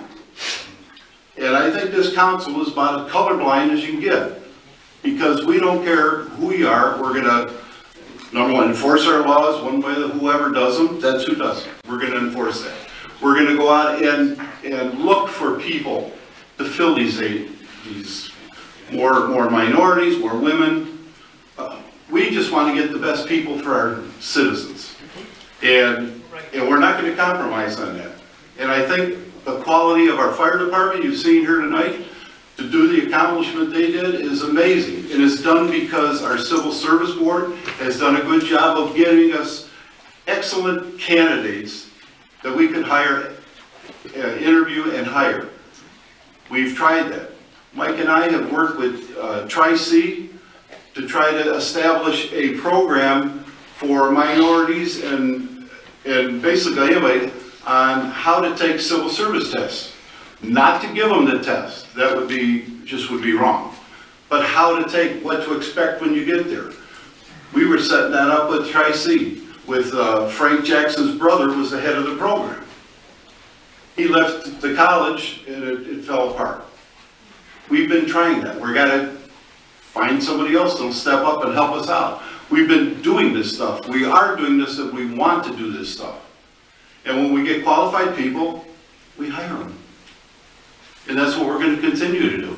And if we can get a minority, that's what we're gonna take, as long as they're qualified. Because like I said, if we dropped our standards, you would be insulted, and rightly so.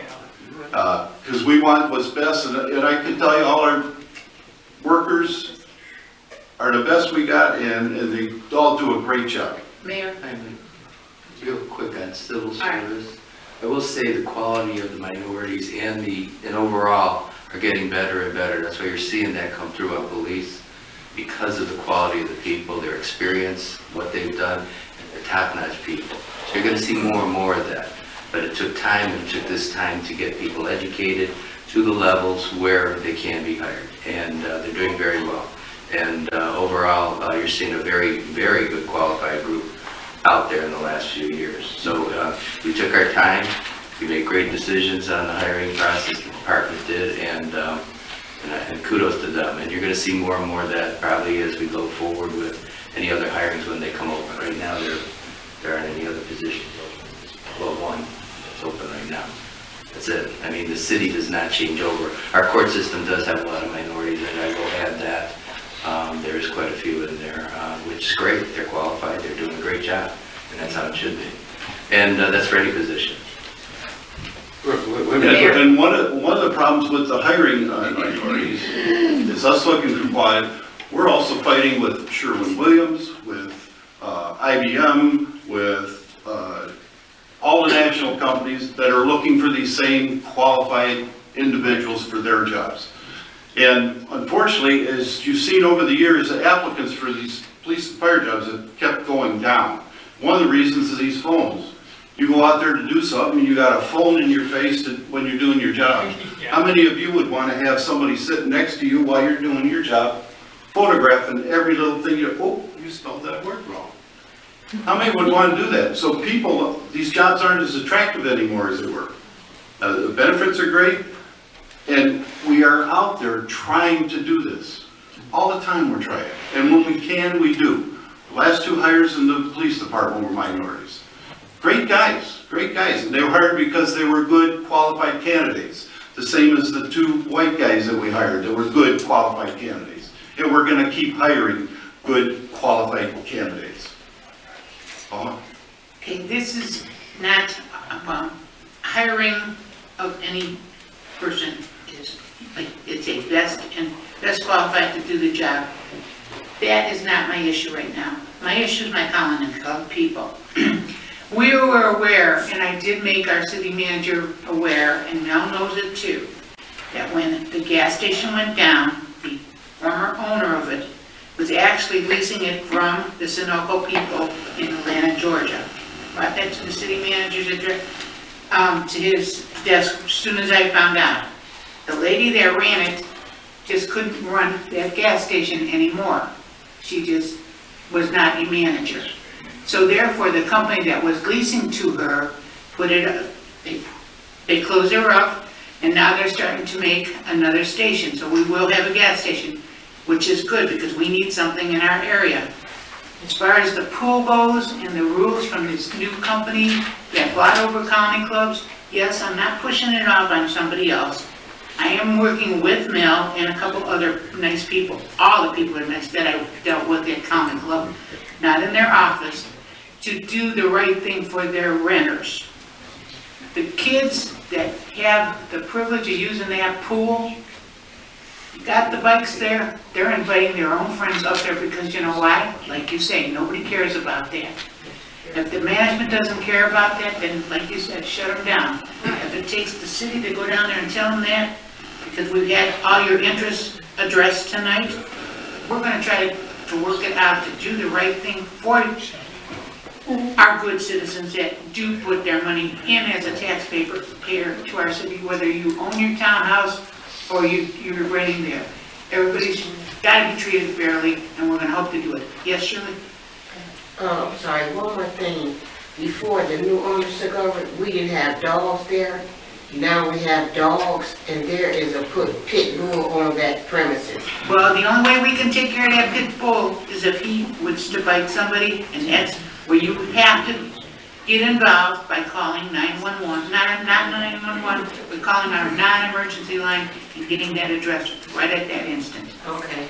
And if it's on a leash, he's got that down, and that dog is on a leash, but he doesn't, right now we don't have that clause where it has to be muzzled when they're walking. But it's gotta be leashed, and they have to clean up after their dog. And I don't want to keep anybody any longer, but thank you for all your interest. We do care, and it seems that we have to work things out, but it might be at a slower pace. I respect you, sir. I've known you for a long time. Same with Mel and everybody else that I know here. Rick. I've got comment. Indispensable. I believe everyone on the council are good people. You may have inherited something that's very hard to overcome. What Bedford is today is not due to what you have done in a short period of time.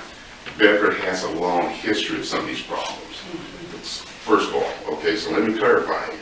So just because you're the council today doesn't mean that the council people many years ago failed to do the right thing, okay? Now, when I hear someone saying it's hard to find qualified black people, that offends me because I see qualified black people being hired at Solon, Beechwood, other communities. They can find qualified black people, you know, to be on their police force and fire department. But it could be that maybe there's something, like I said, about this town that qualified black people said, I don't want anything to do with it.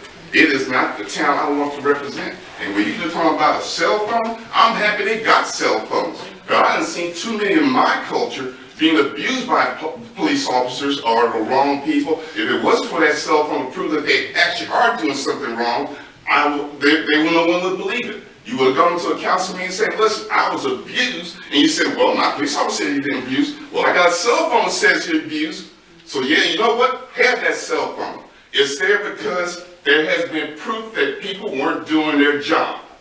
So the cell phone proves, yes, I'm showing that your police department or whoever you have is not doing as you say. Now, if that causes you to be upset about someone saying, I got a phone over here showing what you're doing, hey, fine, maybe that's not the job for you. Because I believe there's a lot of police officers that should not be police officers.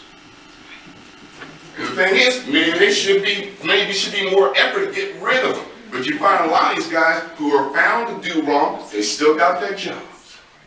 And they keep on doing it over and over again.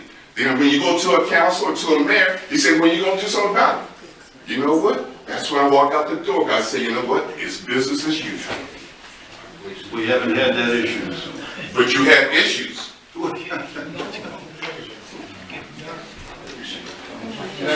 Anyone else? You know, now, I worked at Ford Motor Company for 35 years. I retired. I used to have an issue when I lived out in University Heights. Every time that I came home from work, the police would pull me over. And I kept saying, I haven't did anything. So I really found out because I drove a Cadillac, because I had a Cadillac. They kept pulling me over. I did not know that the mayor lived on my street when I watched 3814 Washington Boulevard. So what happened, I got up that morning, I went down and I told the mayor, every night when I come home around 1, 2 o'clock, I got stopped. You know what she told me? Be there in the morning at her house. She lived on the corner. He said, I want to talk to you. I went in there. She straightened it out. I never had no more problems. But you know something? You know what really pisses me off? All these older people, they are the ones that keep this stuff going between the black, the white. There's no black. There's no white. We all human beings. You understand? We all human beings. We got to learn and grow up. You understand? Grow up. You understand? Hug it. You see this man right here. Hug him. Kiss him. You understand? I mean, he's nothing wrong with this man because he's white and I'm black. You understand? Let's do it. Let's start doing things together. You understand? I see out there at the, where we have all the little parties and things. Let's everybody get together. Shake hands. Love each other. Okay? Let's do it. All right, Mayor, it's up to you now.